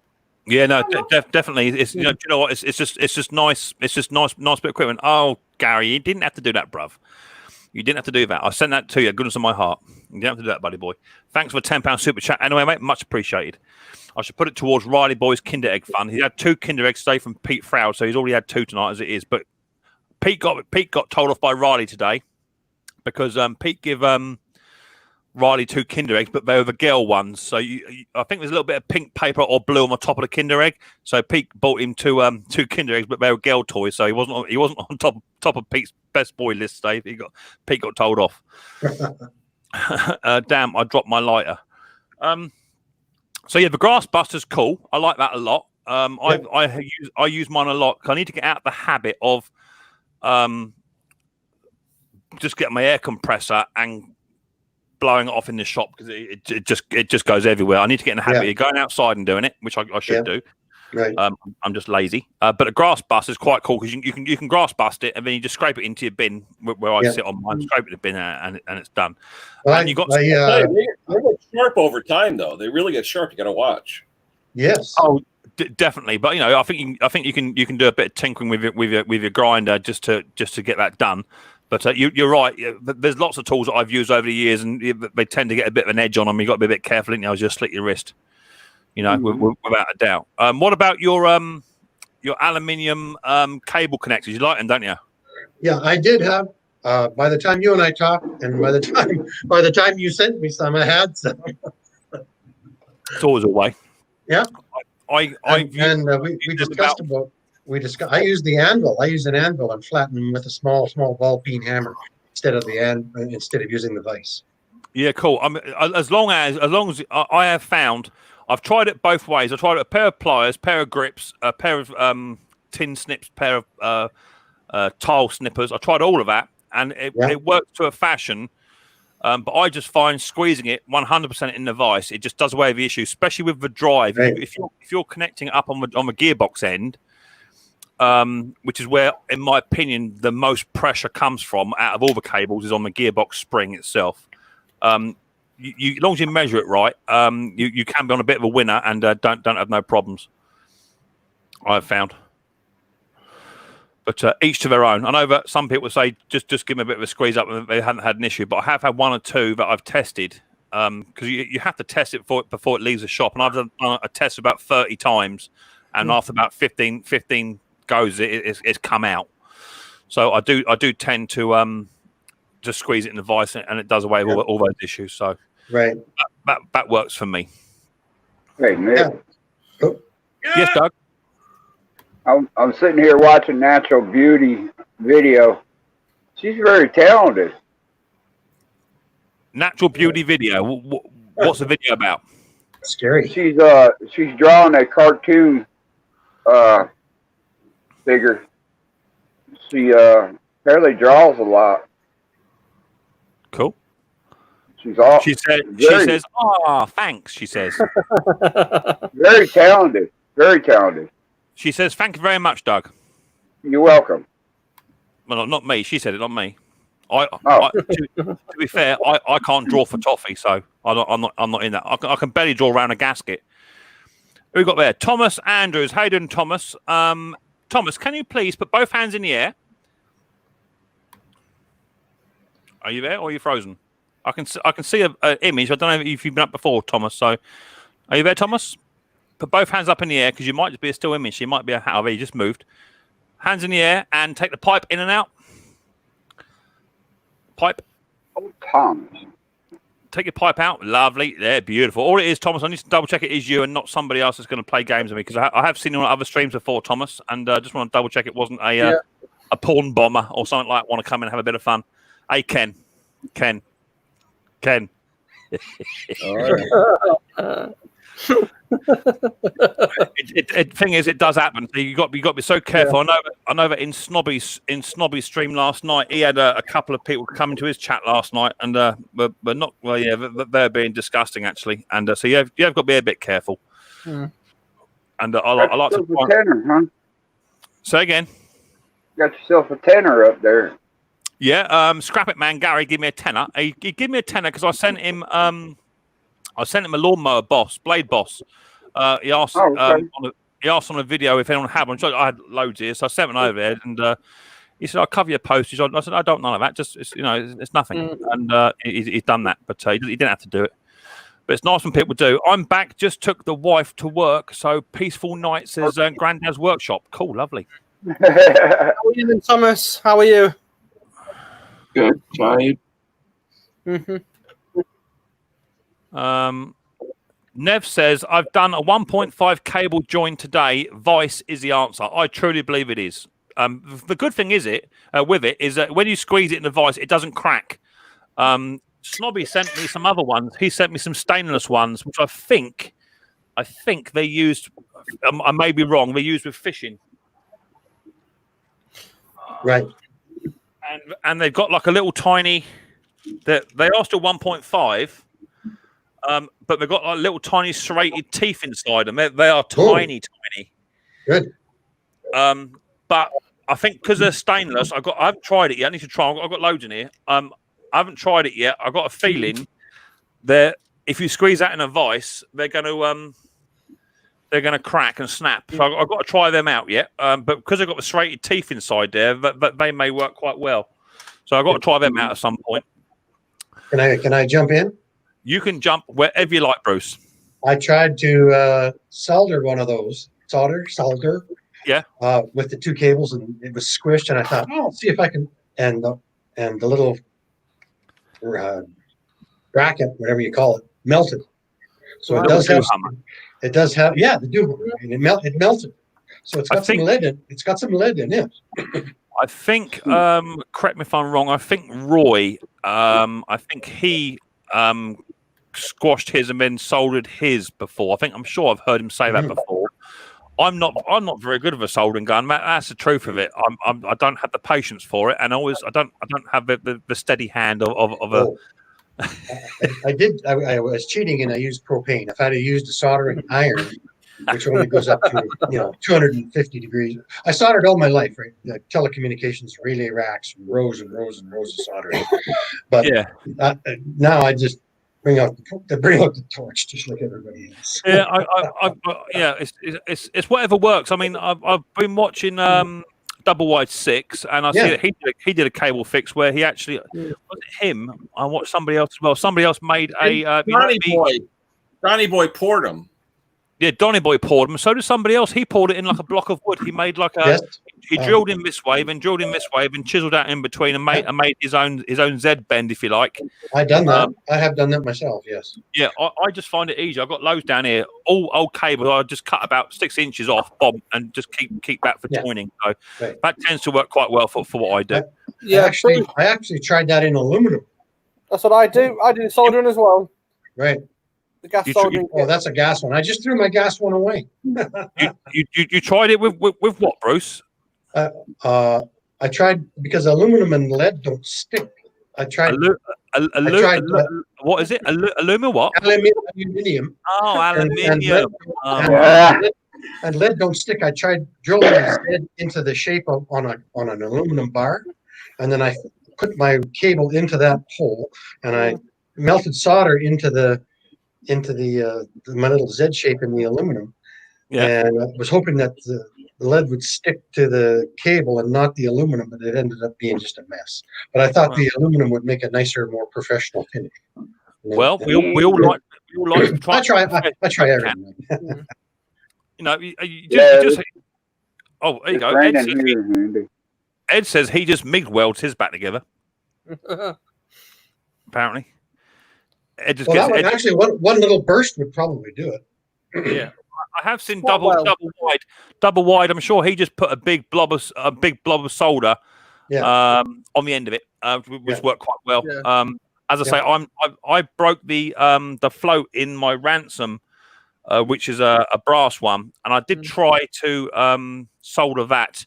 It really wanted brazing more than anything. I've still got it, so I may send it off to be brazed. Because those carburetors they're becoming so sparse, it's not even funny. Is MAP gas hot enough, Ken? Would you know if MAP gas would be hot enough to braze? You talking about bronze or brass? Yeah. Brass. Pretty brazen. Well, I don't know. Like if you had two sheets of steel and you were trying to braze them, or like you do with an acetylene torch, but it's not very hot with an acetylene. I mean, a brazing rod is usually bronze, but the new map though is not map. They don't sell real map anymore. There's no acetylene map. If it was true map, I'd say yes. Okay.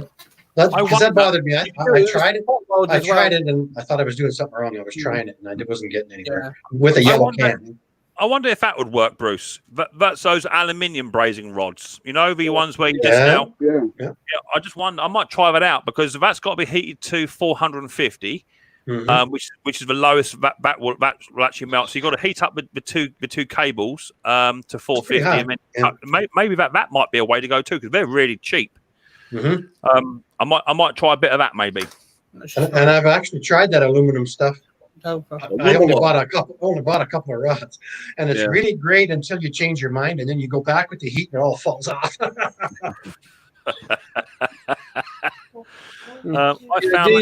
Ken, you can use spot weld on some of them because it's just one burst of energy, then, isn't it? Really, on a spot weld. Yep. Yeah, I've done battery cables before in a pinch. The problem is, you can DC weld with three 12-volt batteries in series. You use the negative post, and it works better than a welder because it's a steady supply. That's what the farmers used to do for a short period of time, mind you. Yeah. I think what you just said, Bruce, about when you solder stuff or them brazing rods, you come back and just to that's me. That's something I do. I get it right first time. I think, I might just, and then that's me. But that's why I give up with it. I don't have the patience. You can also use silver solder. You can only you only need to heat between 650 to 1000 C to silver solder. That jump silver solder braze depending on what you're brazing and what you're using. Yeah, okay, cool. 63 thumbs up, 1 thumbs down says Big Boss Man. Thank you very much for that. I'd like to solder those little crimps as well as crimping them. I think that would be, or do a second connection. Yeah. When you sell a machine, it's got a repair and it's in your mind. So Roy says the only problem with heating up them rods is that the cable is that might become crumble due to the heat. Yeah, possibly. Yeah. They get brittle. But it's all about experimenting. It's all about having a go at it and testing it on for durability, and it's the cheapest option. But I have found those little tiny ones. They're absolutely brilliant. And for me, squeeze them in a vise, and they do a better job than I think how they actually manufacture sometimes. Right, save me a lot of money too. Here, a cable is about $30 Canadian, $20 US, and then you got to wait 3 weeks for it to come because the local guy doesn't have the one you need. And you use those little crimps. And the last one I did down low. Right, was on a transmission on a Honda. And I did it right down low, so I only had about 1.25 inches of travel. So you have to be really careful where you put that thing, or it'll end up hitting the plastic adapter or back down and rubbing up against the frame. So you got to be really careful where you put it. The only I did a search on cable fixes. This guy named Mick came up doing cable fixes. My first search, and you came up. You put your cable fix video.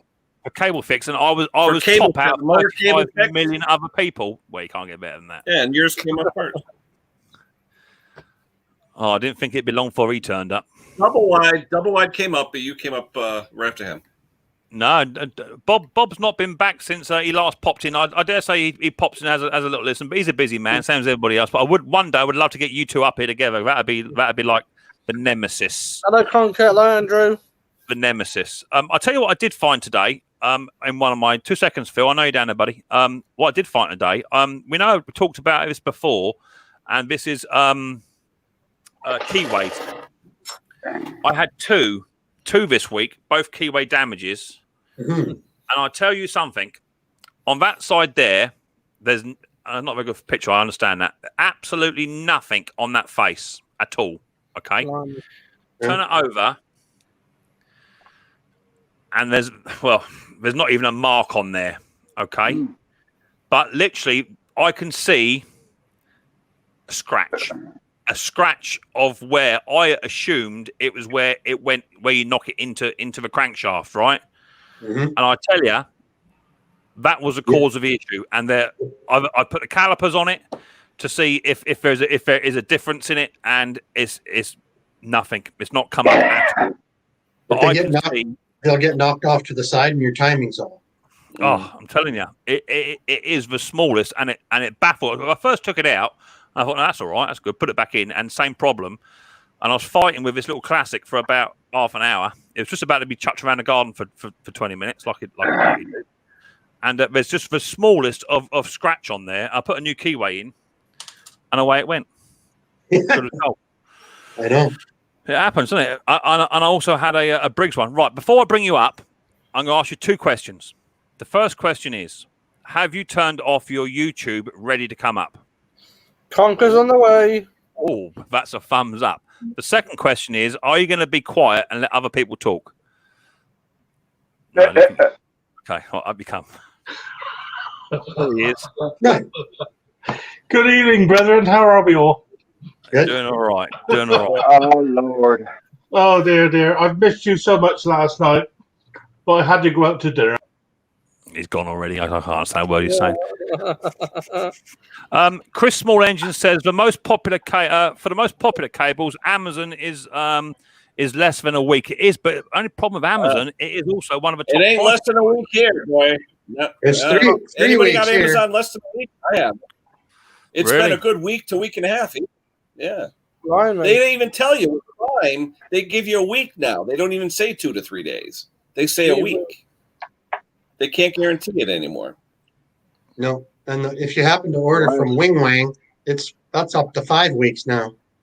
Yeah. At Micks Mowers, there's dozens of mowers local to me on eBay. Whereabouts are you, Daniel Field, or whereabouts are local to you? So yeah, I find Amazon relatively good. About a week. Amazon. It is about a week for me over here, but the problem is that they know how to charge on Amazon. At least on eBay, you've got a bit of negotiation room for prices, but most ones on Amazon, they're generally about £17 to £20 for a cable. I did see a bloke on eBay about 2 months ago. He was selling a big box. It was like a gazebo box, and it was full of Mountfield, Hayter, Honda cables. They had so many cables in there. It was ridiculous. And he wanted about £24 for the entire box. So I thought, I'll have some of that. Just to hit the old buy now button, and it looked underneath. It said, "Collection in person only, will not post," and it was the other side of the country. Right. So I said to him, "I'm happy to courier. Can you just wrap the box up and he wouldn't do it. courier?" No, he wouldn't do it. He wouldn't do it. What one kills me is that when you get a $17 item and you're jumping up and down because you finally found the darn thing, and you look down below and it's $86 shipping. Yeah. So they're just soaking you for the shipping. Right? Well, I mean, it's very much the same for us over here. You know, I go on to either eBay, and for some reason it doesn't always default to UK only. It always comes up with American stuff as well. Yeah, us too. So the part I'm after is always in the States. It's there. You can see absolute quantities of them.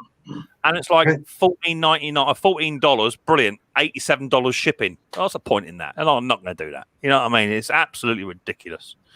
Yeah. You know, or you go onto I go onto the .ca site, which is the Canadian site, and it says does not ship to Canada. It's like yes, and I have friends that live in North Dakota, which is only 1,000 miles away, and I could have them ship it could have them order it and then ship it via ground.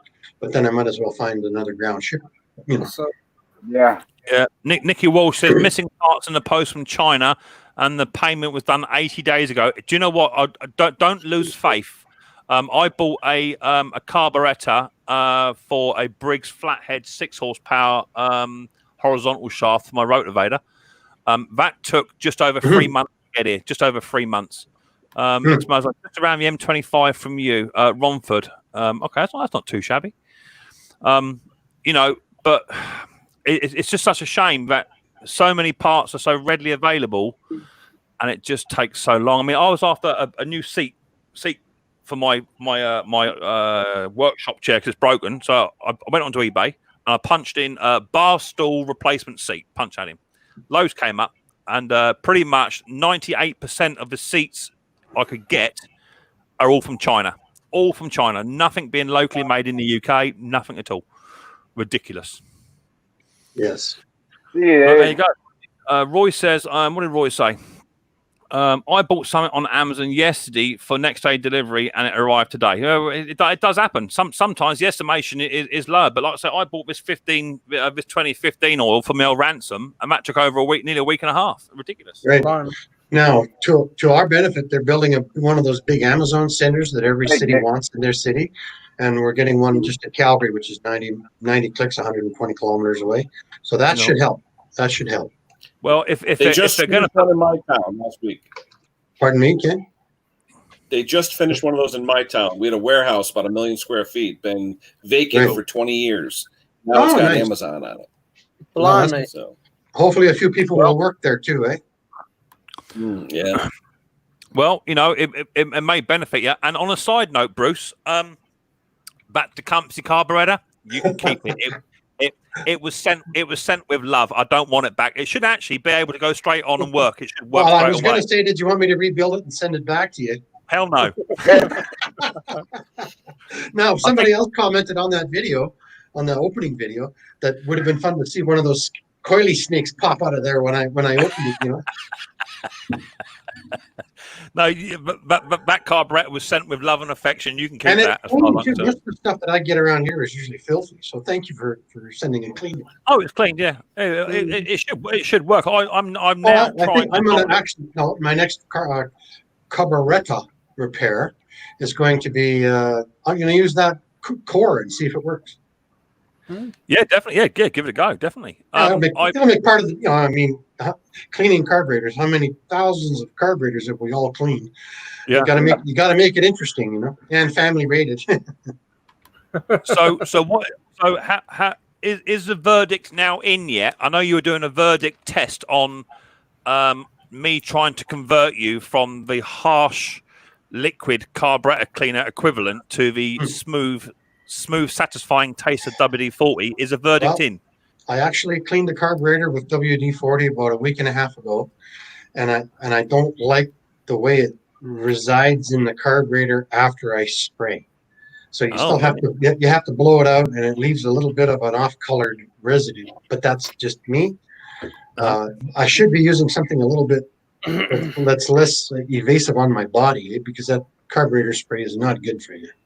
No, it's not. No, and judging by what it does to your gloves, you can only imagine. I've got some really cheap gloves in. They are absolutely shocking, absolutely horrendous. I just can't get the ones I normally get. I get ones called Black Mamba. Normally, they're fantastic, but even those are not resistant to carburetor cleaner. But I just thought I'd ask, see how you get on with a WD-40, because I have good results. I am trying to use less of the carburetor cleaner, and I'm trying to use my ultrasonic motor. Well, I've used about 3 gallons this week. Really? 3 gallons of what? Carb cleaner. Trying to get this damn RV 150 to run. I've already. Is it my turn now, Mick, Uncle Mick? Do you know what, Phil? Yeah, why don't you take main centre stage and away you go? Okay. So, I found that. Sorry. I knew you were going to do it. Yeah, I knew you were going to do it. See, what you got to remember, you guys, is when you actually talk to him on the telephone, he's actually quite a nice man. He's quite a nice. Mind you, I did phone today, and I spoke to Pete. Yeah. Who, at the end of the day, is a gentleman. Well, I do. I mean, I like a laugh and a joke as an ex-man, but sometimes you do wear a bit thin. Pat says, try living in Ireland.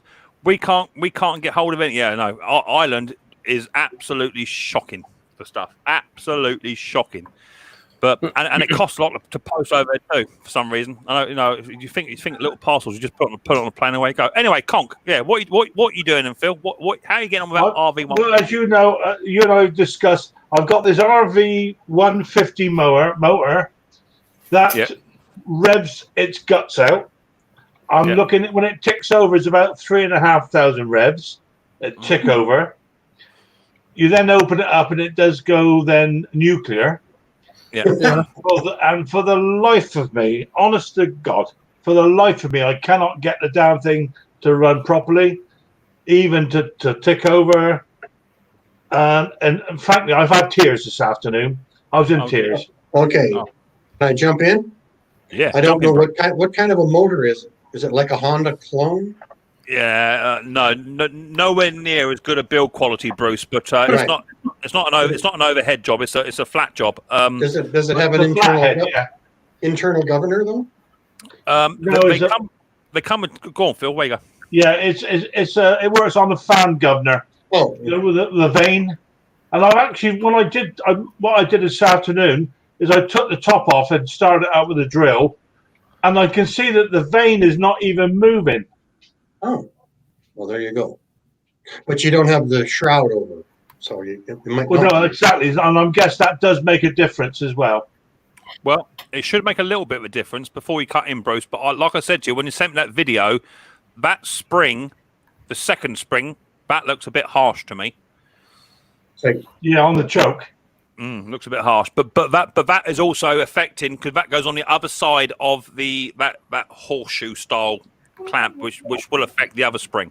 Yeah. Well, I'm going to make your day, Mick, because I'm going to come up and see you end of next week. You got your straight jacket ready? I'll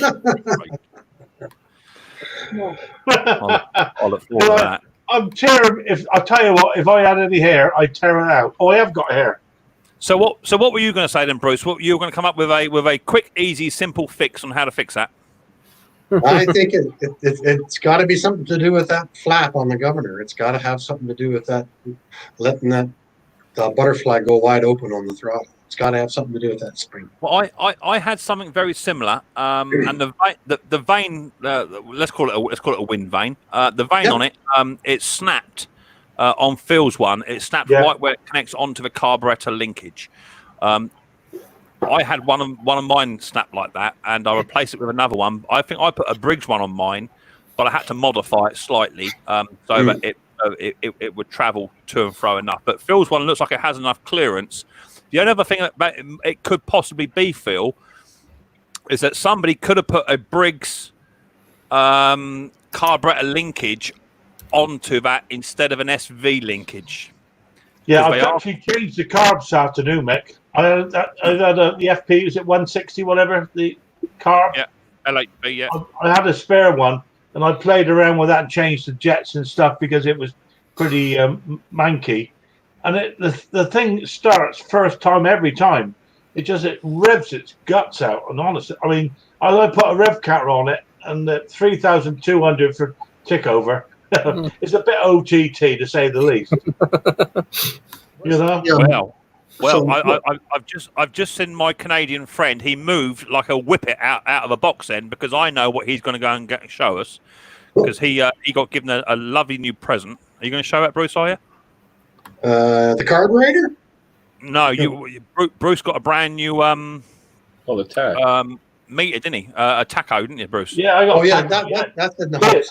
They're in the garage. I'm in the house. What's the model number? I'm going to look that up for your engine there. Well, it's an RV 350. I don't know. I've not looked at the stamps on the side. Right. Well, I'm going to check that. I'm pretty sure that's what it says on the side anyway. Right. Well, I'm just gonna pop one over and see if I can pull it up. You've probably stared into all kinds of Googles to see if you can find spring retention. Bruce, why don't you just jump on a plane? Come on over. I've got a spare room. Come on over, mate. We get Phil down. We get you in the shop. We let you work your magic, but you have to be where you can't put your tools away where they belong. They have to be thrown. And you come down here and work your magic. I'd have to isolate for 2 weeks, though. Can you handle that, brother? Bring it on. Bring it on. I'm telling you, I can handle it. The question is, can you? Top Conco, just get Scrappy Man to come around and take it off your hands. I've got a 5.5 Honda lawnmower with and a 13.5 pounds. Yeah, make sure you have the right size springs on the right position. Do you know what? I think it could either be the spring on the choke, which does affect the throttle. It could be that looks a little bit too heavy for my liking, but like I say, it could be the little tiny linkage that you got to tip it off a carburetor. That sometimes people put the Briggs ones on there, and they are slightly longer.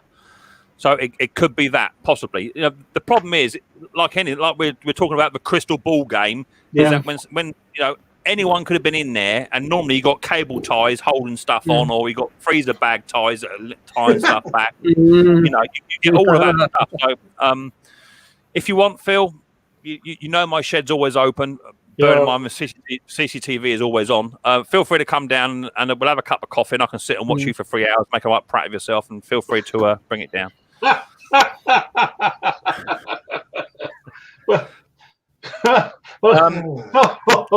harsh. Well, Pete says that the vane could be getting hung up. I don't think it is, Pete, but what I will say is because Pete had the same engine on his bench today, and his vane, as I said to you, on the 3 posts that hold the pull cord assembly on, Pete's vane comes up to just about over 3/4 above the nut, or the fixed nut, and your one is significantly lower. Yeah, it's a good 10. It's a good 10-15 mil lower. I did find. I mean, at one stage I did find it was hanging up on the end. It was hanging up on the post, and I cut that bit off just to make sure. And it moves freely. It's just the whole linkage moves easily, no problem. But it's just not working. It's a weird one. It really is. Well, I mean, this is the moral of the story, right? If it was that easy, everyone would do it, right? Yeah.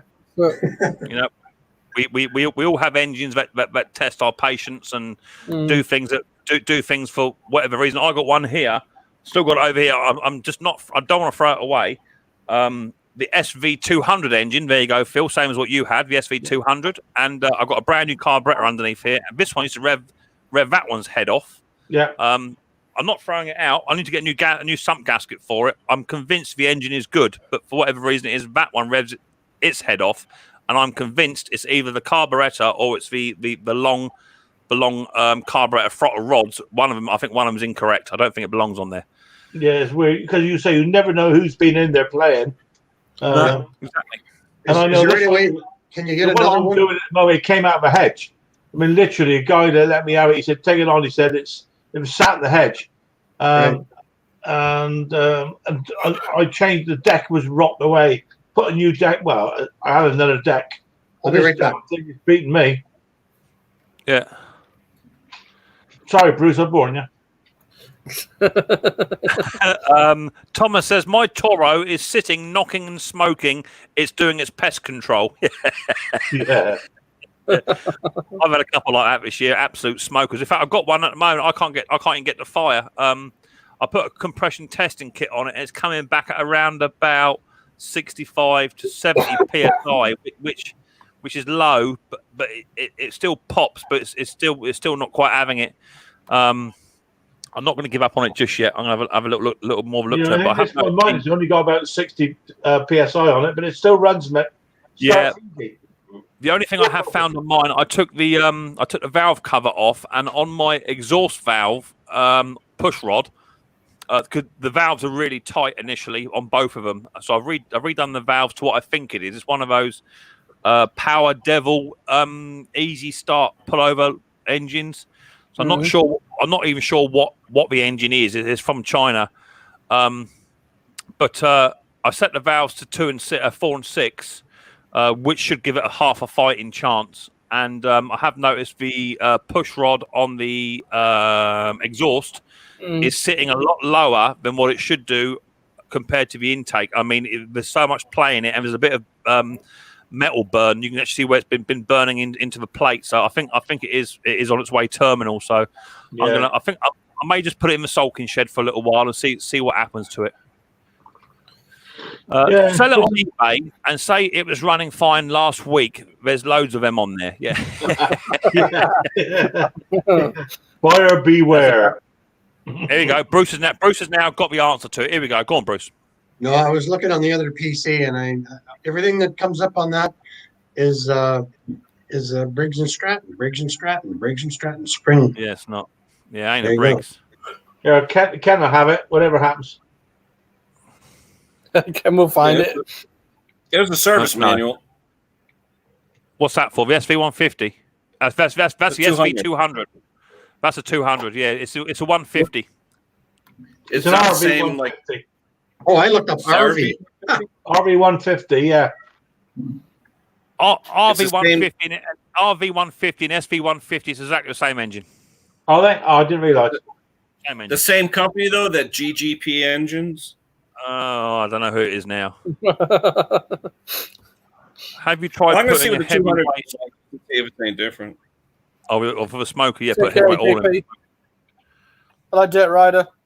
The only thing that sort of differentiates the SV to the RV at a certain time was when they did the all-in-one pull cord assembly and tank combination thing, didn't they? Where they put it all together, didn't they?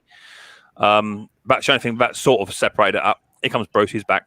He can't find nothing. Look at him. Look. No, Bruce. No, but on those Briggs and Stratton Classic, which I think is probably quite close to what you're working with. Nothing even similar. Is that right? Yeah, let me see what I've got on here. Pete's got it right. It's made by Sumac or Sumac, isn't it? Okay. It's made by the Chinese knockoff. Right. The bracket that comes off the wind vane, there's an S hook. It's about 3/4 of an inch long, and that little S sometimes jams on that arm. And you'll That's what snapped off go the original one, Bruce. Okay. That's the one that snapped off. Oh. Okay. Right. That's the SV. What was that on a Mountfield? No, it's SV. Well, yeah, they're commonly on the Mountfields, yeah, commonly. That's the SV150 engine there. What kind of a carburetor's on there? LHP 16. Exactly the same as mine, mate. Exactly the same. Roy, can you send me the workshop manual? LHP 16 on the SV RV150 and LHP 19, which has now been discontinued to a certain degree on the SV 200. Hey, sad week for Briggs, eh? Well, is it? That happens all the time, Bruce. I talked to a dealer yesterday. They're going to try and sell off one or two of the divisions, get some cash, and then they'll be back again. So if they'd start making stuff back here in North America, maybe they could have something people would want to own. Yeah. Remember, they own a lot of companies too, with like Simplicity. You know, I mean, they own a lot. Murray. Yeah, they own a lot of stuff. It's not the same carb as mine, Mick. That's the SV 200. Yeah, it's different carb, isn't it? Oh, it's like a Briggs carb. It ain't. Trust me, it ain't. They were really cheap. They were Garden Hire Spares were doing a deal for about a tenner for one of them, so I picked about 3 or 4 up. They're really cheap. They normally go for about 90 quid a go. Roy says he's got a workshop manual. Yeah, I've got a download version for it somewhere. I just wasn't going to share it with you. I think Mower Man did one. Oh, what was that? Where'd that go? Mower Man did a video with the same issue. Yeah, but I think there are lots of different issues.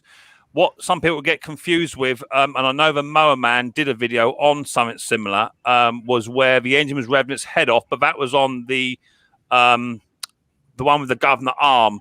And what happens is the throttle cable goes down alongside the dead man, and then it rests against the governor arm and hooks it back. And what you have to do is get a cable tie and spin it around and separate it so that it doesn't touch. This is the one with the vane. Although I've even noticed, even though it's revving its head off, it will still try and hunt as well, which is just the whole thing is weird, you know. I mean, this thing needs to go into a museum as how not to run a mower. You know, it's just weird. Well, bring it on down. What was the reason for your SV200 in the end? What was it? You did tell me once before why that was. Because I got that sussed. That was.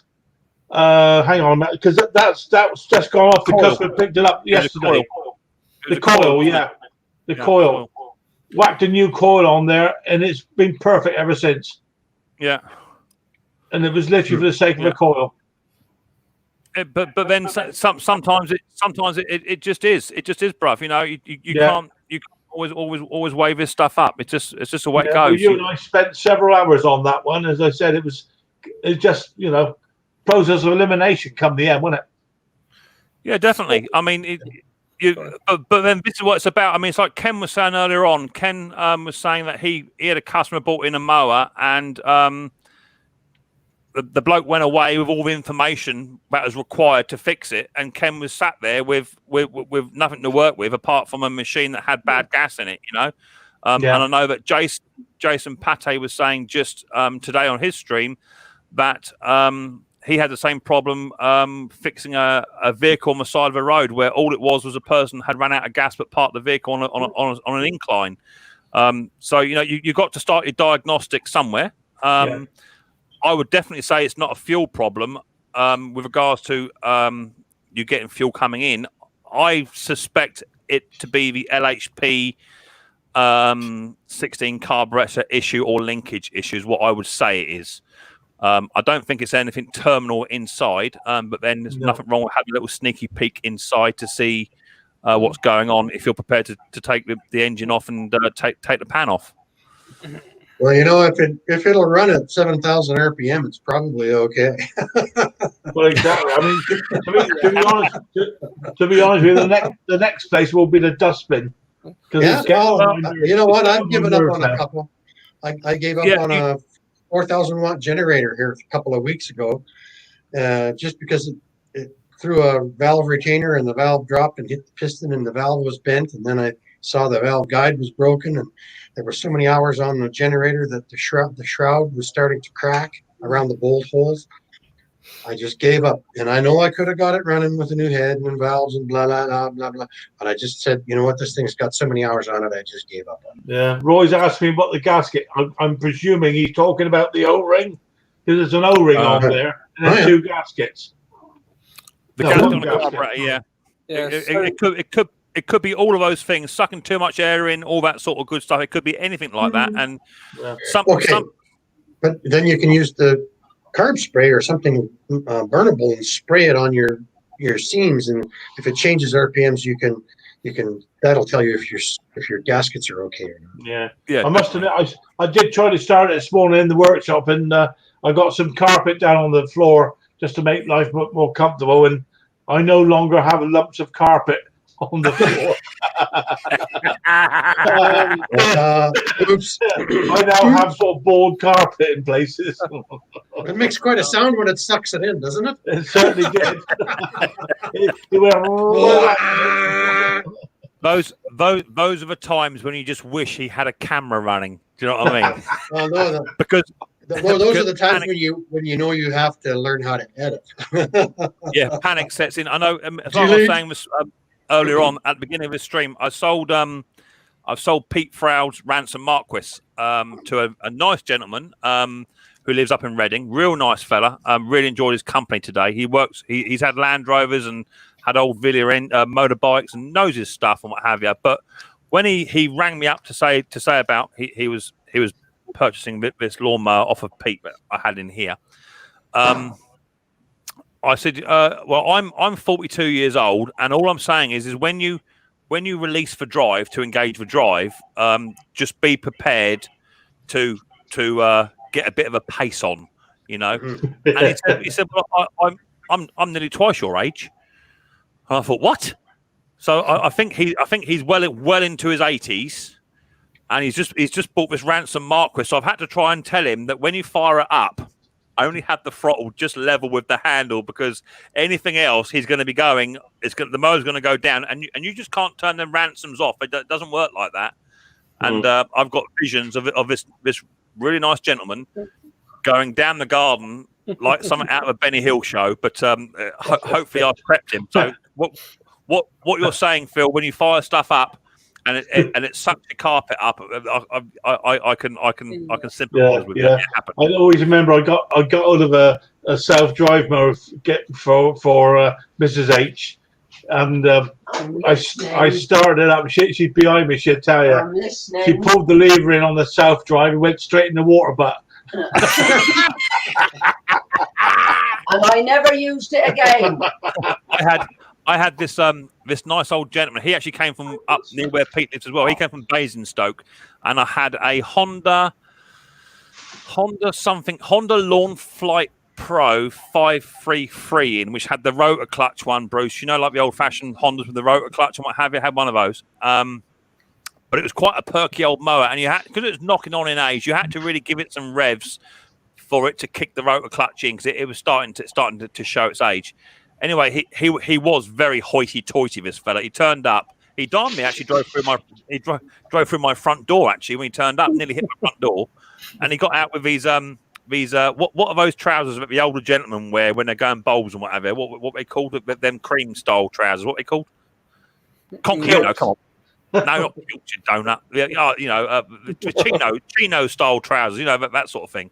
He turned up with chino trousers on, a little Panama on sideways. You know, and he was giving it all the beans. And he turned up, and my garden's not a bad size. So I said to him, "This is A5." He said, "I know how to do it. I've had Hondas all my life." Blah blah blah. So okay, fair enough. So he started it up and give it full revs. Then he engaged the rotor clutch, which was fine. But then he engaged the drive. Well, the next thing that happened was I saw this elderly gentleman around about 70 years old being dragged down my garden.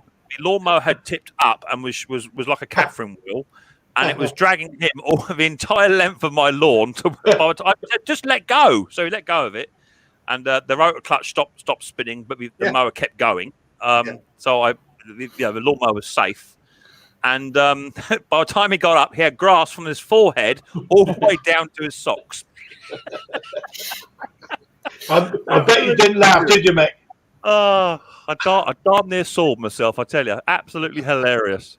And I was expecting him to say, "I'll have it," but his wife said, "I think that's a bit too powerful for you, my dear." He went off somewhere else. But he was a right hoity-toity. He was he had several acres on his estate, is what he told me. So yeah. What's he doing buying a used lawn or a used piece of equipment if he's got that kind of money? You know. Well, there you go. He even had a groundsman. He had a groundsman recommended him to buy this particular mower. But there was no way he was going to hang on to that. And I struggle with my ransom. But when that gets going, you've got to really get into a bit of a pace with it, you know. Hopefully, this gentleman, when he fires his ransom up, he'll listen to what I said and just have it at just over the tick over, just to cut the drive in and then adjust it from there, because there's no safety devices on these. You can't just let go of it and it stops. So they just keep going. And he's covered by 12-foot high flint walls, so that's only going to go one way. You know, it's crazy. Okay, I've had 4 Hondas in this year with the activatable blade clutch. You know, why? I've seen 2 or 3 of them over the 4 or 5 years, and then this year, I think people are just dragging their stuff out of the sheds, and this stuff's finally getting fixed. Eh? Well, I see a comment. Where did I see that today? On Pate's community tab, you asked him that sort of question about, are you having difficult fixes in? And I've got to agree, yes, I am too. And I think it is. My answer was, due to what's floating about at the moment with regards to virus and what have you, more and more people are just going into their sheds, dragging stuff out, and they're laying off their lawn care guys, and they're trying to get their own equipment running and what have you. So I've got to agree with you. And some of the fixes I've seen this year have baffled me, how machines are even running. But there you go. People are trying. I think it's good though, Bruce. People are trying to repair their stuff that they've got. Otherwise, they just take it into the tip, get shot of it, and spend £300 or $400 on a machine they're not going to use. Yeah, the bowl nut on the carburetor.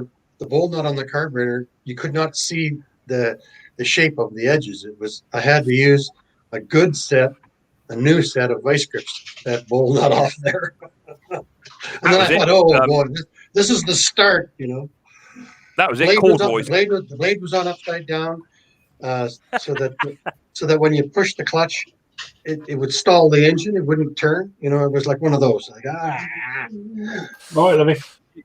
You do get them, yeah. But that's right, naturally. He had like beige corduroys on. But I tell you, he turned up in this little old. Looks like he should be pheasant hunting or something. Exactly that. Yeah. Oh yeah. He come from up there. You know. He turned up in a really old beaten up Renault Clio, which is just his little runner. I've got a communal driveway, so I share my driveway with my two neighbours. It's a bit of a pickle if you have visitors come around, but that's what it is. Yeah, that's right. And when he came in about 100 mile an hour, whomped straight on the driveway, about 45-degree angle facing my front door. I was like, "What's going on here?" Oh my Lord! I tell you, he was great. His name might have been Rupert or something like that. I don't know. But, yeah, he was great. Apparently, someone said corduroys. Apparently, those trousers, corduroy trousers. Yeah, corduroys. Yeah, Natural Beauty said corduroys. I think they were corduroys. Mick, what does your own personal lawnmower look like, and everyone else, please? So I've got two at the moment. My personal lawnmower is this little beauty just here, but I've just finished. Oh, hang on, let me get some cables. So I've just finished doing up. There's my little beauty, all finished and all done. So that's my Ransom Marquis with 20-inch of a BSA sloper, and I also run at the moment. I also run a Hater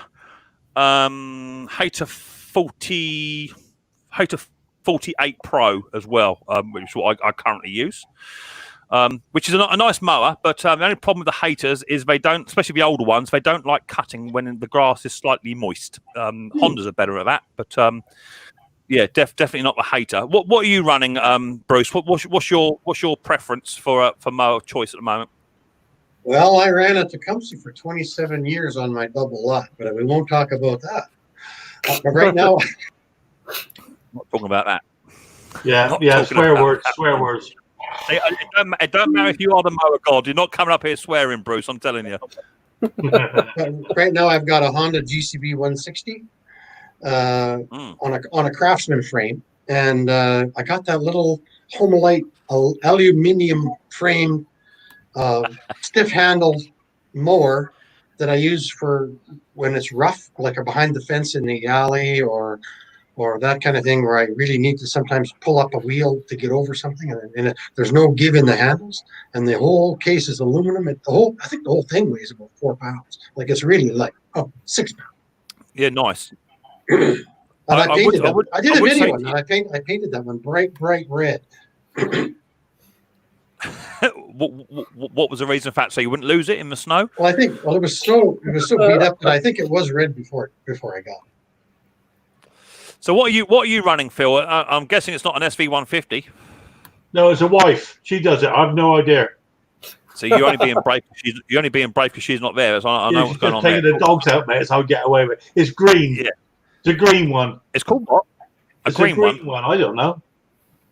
Yes, you do. Green thing. Have you got electric, Phil? Have you got electric mower? No, I wouldn't go. I've not yet stooped that low, mate.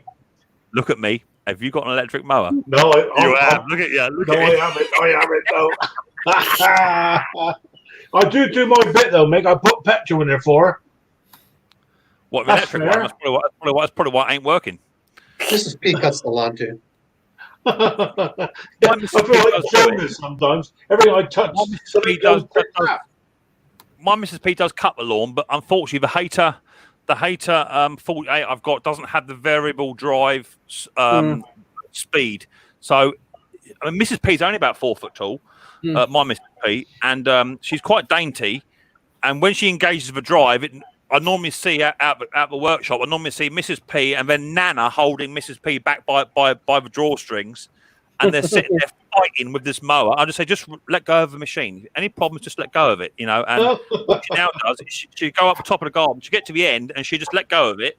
She turns it round and then starts it again. That's how she does it. Well, I don't believe in self-propelled lawnmowers. I don't like them, so we just have 2 pushers without any. 2 pushers? Yeah. What per mower? Yeah, we don't have people pushing it. No, just 2. I have 2 quantity of mowers that we just push with no self-drive. Bruce, sorry. John's got a Honda HRX 217W, which has got a GTV 190 engine on top, which is quite nice. Nicky, that surprises me. What have you got, Nicky? Briggs Classic push mower for the tight spots and verges. Oh yeah, he's got a KX500 ride-on with no hood and temporary fuel tank. That sounds brilliant. I got a Champion. What do you got? Ken, we need to hear from Ken. I've got a snapper rear engine rider that I like. It's got a big bag in the back, and it's good for fall because it's high vac. It'll suck up all the leaves and acorns and stuff. But then I've got a John Deere STX38, which I love because you can't kill those things.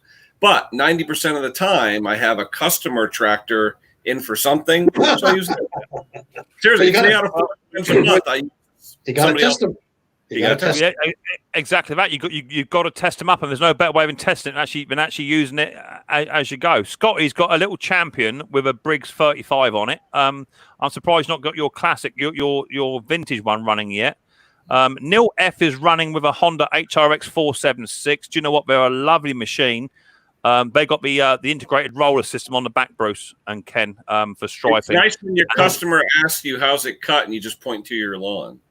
Yeah, oh yeah, I understand that. I have 2 tractors as well, but I didn't talk about them. Yeah, you got 2 tractors. Mick, Mick, what is the make of a petrol-resistant lacquer you use, and where do you get it from? You get it from Amazon. There it is. I found this to be quite good stuff. It's called Auto Tech Professional, not affiliated. Get it off of Amazonian. It's good stuff. It's 4K lacquer, so it's petrol resistant. And what I recommend is when you're spraying the decks or whatever you're spraying, just lightly touch it in a place where it's not really going to show. Just lightly touch it, and when it's just gone past the tacky stage, then hit it with a lacquer. Don't wait for it to go off. And the only downside I have noticed to these is you're supposed to hold it upside down and spray to clear the nozzle. It don't work. So I've had to use carburetor cleaner on my nozzles 2 or 3 times while spraying to do it. But yeah, that's what I use. Auto Tech Professional. Get it from Amazonian. Quite good stuff. That's what I use. I must admit, I've used powder coating, but we're lucky we got a good powder coat around the corner. And that always I've got nothing like that around my way. Apparently, Chris Small Engine says he's got Lawn Boy 2-strokes industrial series with the orange large tank. I love the 2-stroke engines. We get a few Victors over here, not a lot of them. Gary Butler is running a Flymo electric. Big Boss Man is running a Flymo Hover. 1975 runs perfect, lovely. That's what Ken wants. Ken wants a Flymo. Mick is Castle Garden 3.592, at least 10-year-old, probably more. Okay.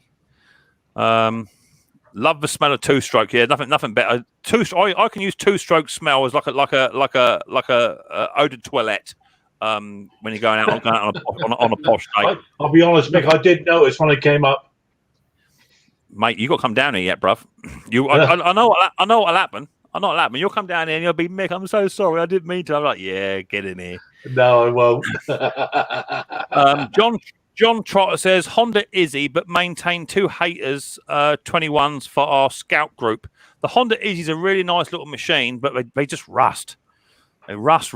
If you got a good one and you can keep it looking nice, then you're on your way. I just bought a Hater 48 Pro off of a scrap man for £7. Couldn't get it to run perfect, so sold it to a chap as a non-runner for 80. Yeah, there you go, bish bash bosh. Wow, that's how you do that. So, whilst we're sort of doing what we're doing, I expect Bruce is going to bail out now because that's what Bruce does around lunchtime. Yes. Well, don't forget it. It's still 2. It's only 2 o'clock here, 1:45, right? And I haven't. Have you missed your lunch? Well, this is the busiest time of my day, right? From noon till 5. So gotta go. You guys are all ready for bed, and I'm just starting my day. Thank you. Bruce, I'm starting my day. I've got work tonight, so I'm on the same side of the clock as you tonight. So I might catch up with you on some YouTube chat somewhere else tonight. I've got work tonight, so I'm on the same boat. I thought I'd do. Are you going, Bruce? Are you going? I'm gonna go. Yeah, I'm gonna go. Yeah, thanks. How did you know? Was it the way I was moving around trying to get? No, I just got over the months. I just got to know you. I knew you. I just knew you were psychic. I knew it. In a minute, Ken's going to say I need to go and do this as well because Ken normally ducks out too. But I think he's quite comfortable. I've got a real absolute stinker. Guess what it is for you? Trust me, you ain't going to get it. Right? Let me get it up here because I didn't know what it was. He starts to cross his arms. I didn't have a clue. Right, heads down, bums up. Let's see if we can guess what this one is. Over there, you lot. Right, let's get rid of that little comment. Where's that comment gone? Let's get rid of that one. Bring that one back up. Right, here we go. Right, here we go then. Have a go at that one. What the? Yeah, you see what I mean. There you go. Oh, okay. Okay. There you go. We all know what that is, don't we? We all know exactly what that is, don't we? Let's go have a look then. Let's see how we get on with that one. Let me get my YouTube chat up. A shoe sizer? No. Well, foot sizer. You know, the size of your foot when you go get shoes put on? Absolutely nothing to do with your feet whatsoever. A welding glove? No. Roy's wallet? No. Sewing machine? No. I know. There's a possibility, Nikki, you might know. Possibility, maybe, I'm not quite sure. A buckle, a foot pedal. No. Sewing machine. Phil, if you're on YouTube, mate, just pause it, will you? Or turn the volume down. You might know. Possibility, maybe, I'm not quite sure. A buckle, a foot. Hey, at least he's dependable. At least he's consistent. Have you turned it off, Phil? I tried to answer it, and I probably went in the wrong. I muted you. I think your YouTube is still on. No, I turn it off now, mate. I'm back with you. Okay. Let's have a look then. So, Nikki Walsh says, I know. Is it a buckle? No, it's not. Is it a foot pedal? No, it's not. A foot pedal? No, it's not. A glove? No, it's not. A foot pedal? No, it's not. A foot sizer? No, it's not. Is it a foot pedal for a treadle lathe? No, it's not. A cobbler's machine? No, it's not. Love the haters 1980s. Yeah, so do I. Is it an animal trap? To be fair, Phil, to be fair to you, that's what I thought it was when I first saw the entire image, but it ain't. No. Bellows? No, it's not bellows. Is it a hat? No, it's not. A trolley for a mower? No, it's not. Nah, Mick, I don't know. Laugh out loud. Belt buckle? No. Nicky, has your stuff turned up, mate? I did post it the other day. It should be there by now, Nick. A hailster? What's that? What's a hailster? What's that then? Holster, you probably holster. Beg your pardon.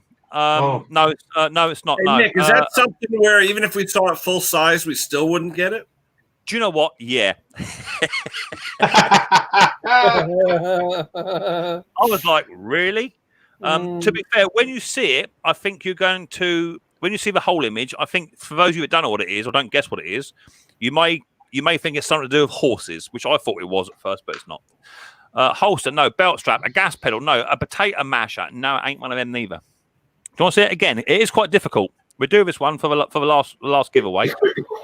I think that's 4 I've done then. Where is it? Share screen. I've just worked it out. Yeah, okay. We just worked out. You've been on Google. Yeah, been on Google. I can't go on Google. I've got a cat next door to me. I can't type. Whatever.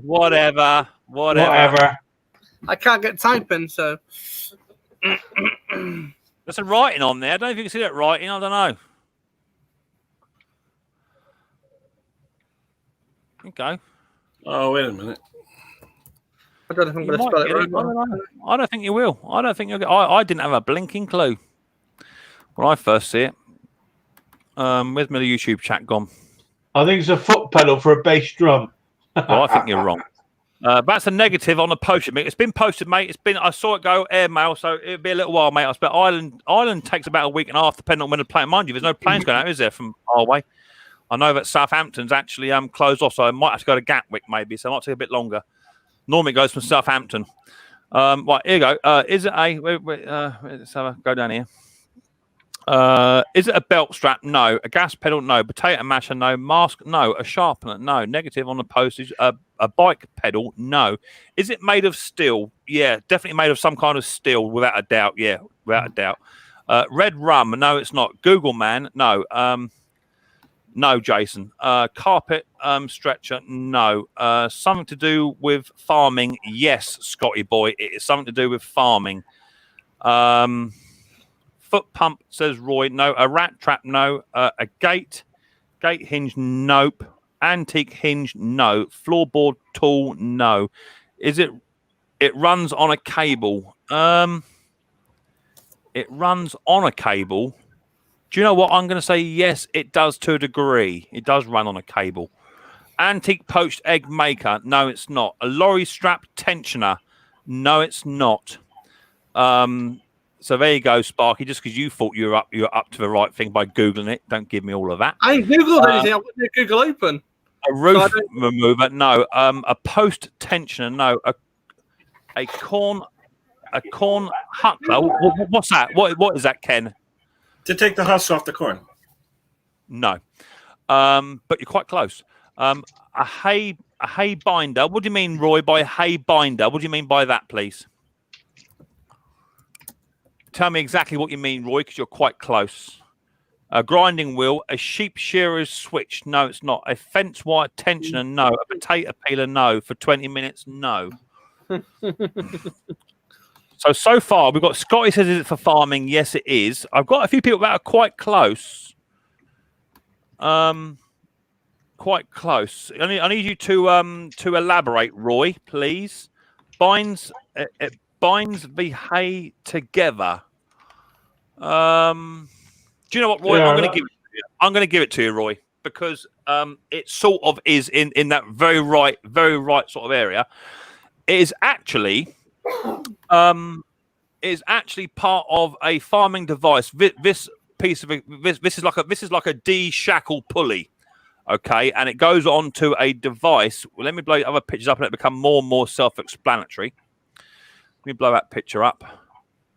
And let me blow that picture up. Bomb. Let me come down to here where you guys are. And we share the screen. Share the screen. Come down to here. And we're going to go. There's the item itself. In all its. I thought it's to do with horses. I thought that was a stirrup. Okay, Yeah. but it's not. This piece here attaches to a cable, which is what Mike Dirt Rider said. Does it run a cable? And it does. And then this end attaches to like a fork on a wire, which collects for straw. And here is a blown up version of it, and what it actually does, and it bails up. Here it is. Here. Let me blow it up a touch more for you. If it will, yeah, okay. Then we blow it up. So it actually clips onto the cables, which is what Mike said, and then hooks onto here, and then you got these ropes here, and as you pull it up, it helps bale all the straw or corn together, as a bit like a D-shackle, if you get my gist. So it's got little pulleys. We use one every other week here, Mick. No, well, the only reason I put it on there is because you're about the right age, which is weird because Roy got it as well. So you must be about a similar age to Roy. Roy got it before I did. Roy, I'm going to give that to you because you were about as close as you can get. Is it for buying hay and wheat? Yeah, same sort of thing. So Roy was first, I believe. If anyone wants to say no, well, it was me. Don't lie. Then feel free to tell me. Roy, you know what to do, buddy boy. You got to send me an email. Yes, I've already got your address, but I don't keep them anymore due to GDPR.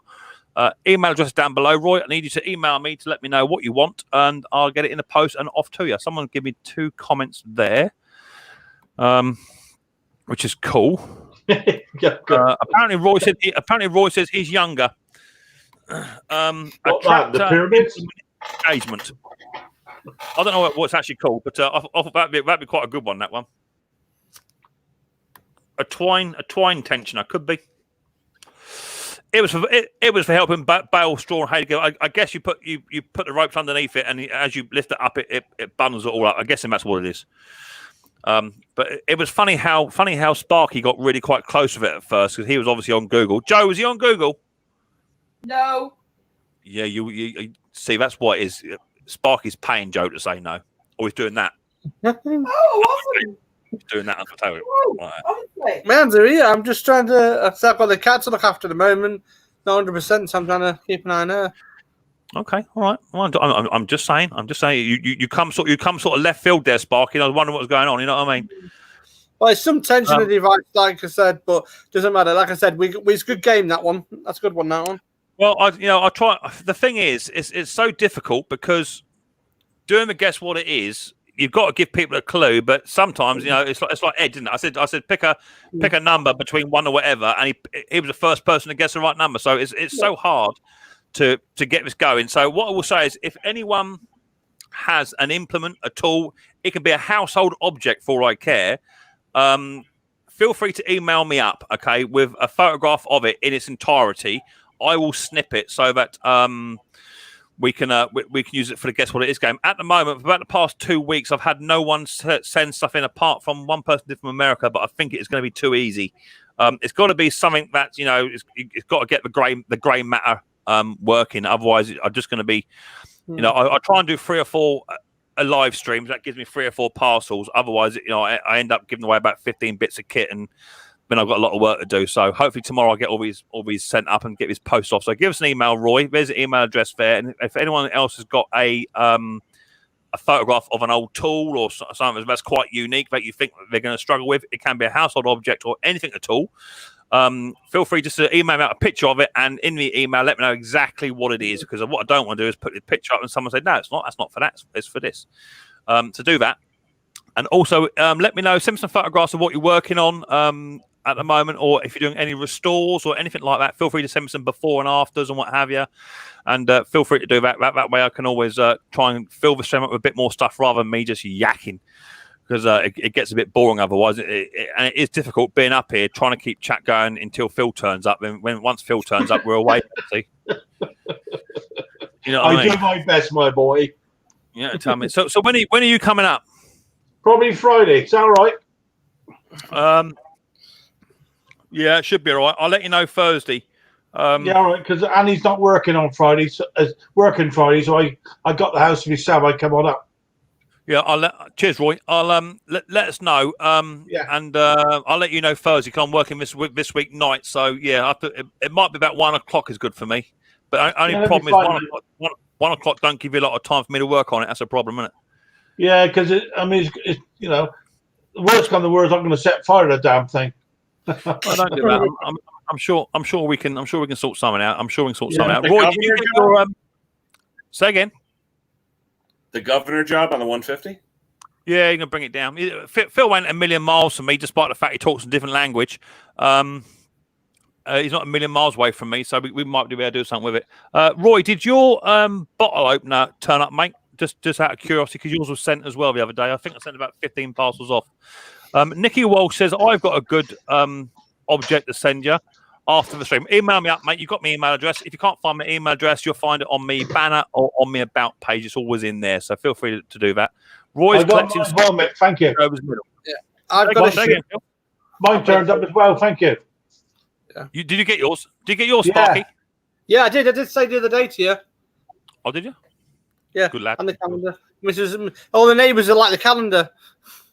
Yeah, they will do. See, and the problem is we're coming towards August now. That's when Roy's photograph gets put up, so he'll be bound. Thank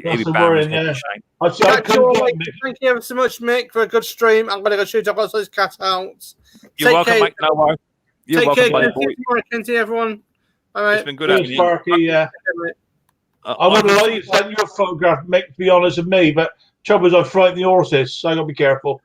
It ain't just the horses you're frightened, mate. To be fair, you'll probably end up on the latest version of Crime Watch. To be fair, Crazy Dude said I've received my bottle opener the other day. Fantastic, Crazy. I like that, Crazy. Good lad.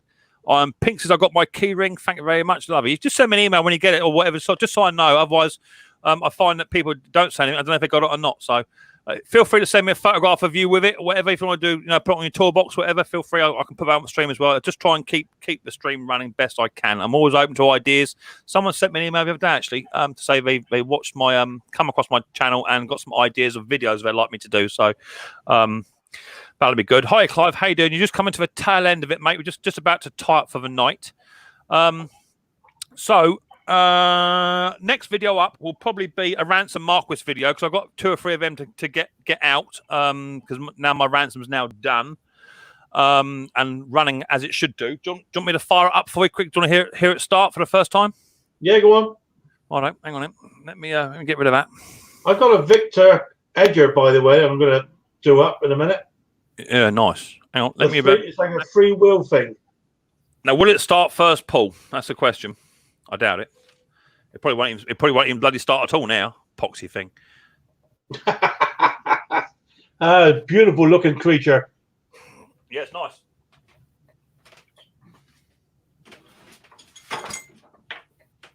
Watch the carpet, Mick.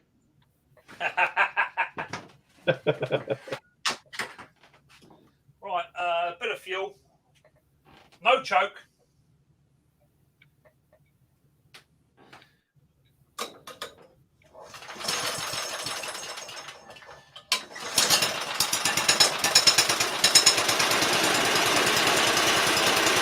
Nice.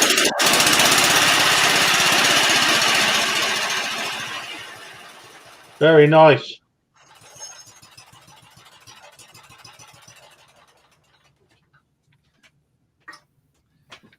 And there she is. On that starter pull thing there, Mick.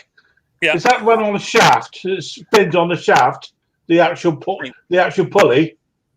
What do you say that again, mate? What do you mean? Yeah, you know when you're on your pull starter, there's a does that run over a shaft similar to the what was it we had up here?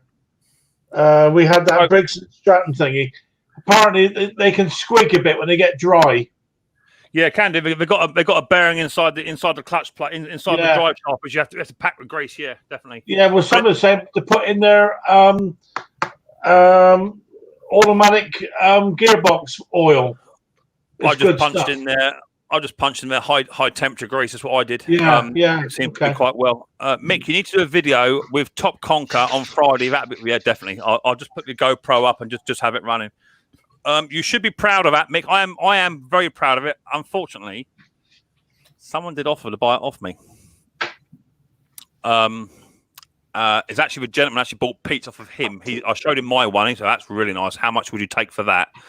So I told him how much I would possibly think about selling it for, and he said I'd better it by about £100. So I'm not. I want to keep it for now. I want to enjoy it. I put a labour of love into that, and it just starts. Although it started second pull there, I didn't have the throttle open enough. You have to have the throttle open enough, and it runs beautiful. It runs really nice. Jason says it sounds really nice. It should be sweet, says Pete. Do a video. Beautiful, Mick. You've done a good job on that. It looks nice, doesn't it? Sorry, Mick and everyone. Hard on, yeah. Got to go. Leave it. I just read that. I thought it said hold on. No, nice. Is your wife back from the walking the dogs now, Phil? Yeah, she's just here now. Yes, I heard that. Sorry. Right, so it's just starting to lash down with rain. We're going over to 3 hours 37 minutes, which is 7 minutes over what I normally like to do. So leave it. Yeah. So thank you very much, Ken. Thank you very much for popping up tonight, mate. Much appreciated as always. Don't forget, Ken is live tomorrow, Ken. Yeah. 9 a.m. Eastern US. So 2 p.m. your time. Fantastic. Thomas has said, Mick, I sent you a object through email. Cool. I'll pick it up tomorrow because once I close my laptop down, that's me done for the night. For a couple of days, I don't do anything other than that apart from today. So yeah, if you don't email me, I will always forget. So Scrap It Man says, wrap it in a blanket. Do you know what it's going to be? It's going to go into my spare shed out the way Nick, now. Raphael Scrapper is on. If anyone wants to go do a raid, Raphael Scrapper. Yeah, go check out Raphael Scrapper. He's live at the moment. Go and check him out. So next video will be Ransom. I've got 2 or 3 of them to go. I've got Honda HRX 476 videos to come out. I've got Matilda one you've seen. I've got a couple of mediocre videos of just me mucking about with lawnmowers and what have you. I will try and video me and Phil on Friday. The Mick show Phil. Mick show Phil's wife your mower. I can't because she'd be embarrassed by the size of my lawnmower, by the size of my equipment. Leave it. Great stream, Mick. Catch you on the next one. But yeah, much appreciate people. Give me a thumbs up on your way out if you haven't yet done so. It does help towards growth of my channel. Pink says, take care, Mick, and all the family on the stream. Had a great week. Fantastic. Well, there you go. So it's nice to see a bit of community there. People showing their love and showing their appreciation. That's what it's all about. I wouldn't do it otherwise. Thank you very much. Look after yourselves. Cheers, Ken boy. I'll see you on the next one, Ken. I'll try and catch you, Ken. I am working tonight, so I may be late. Time to get out of bed. I will try. I will try and slide in there if I can. Look after yourself, mate. Take care. Right, that's everyone now out of my basement. No one sat down there lurking, which is cool. And hope you all enjoyed it. If you have won a mystery prize or keyring or whatever on my guess what it is. If you do not email me, you will not get it. I will try and do the postage. Will probably go out Thursday or Friday. So you've got a couple of days to do it. But if you don't do it, you won't get it. It's as simple as that. Hi, Mick. How you doing? Just going, Shane. You just missed it, buddy boy. It starts at 6:30, mate, to get in here. You got to get in a bit early, my friend. Yeah, any mystery objects, or if you're working on stuff, any old vintage mowers, or if you're doing stuff up or doing a repair, want to show me before and after photographs, email me up. I'm really interested, and we can put it in the stream, and we can share your channels out, all that sort of good stuff. So, thanks for popping in. Much appreciated. Give us a thumbs up on your way out. Be much appreciated too. I look forward to seeing you on the next episode of Micks Mowers very, very soon. But until then, people, don't forget, more importantly, take it easy.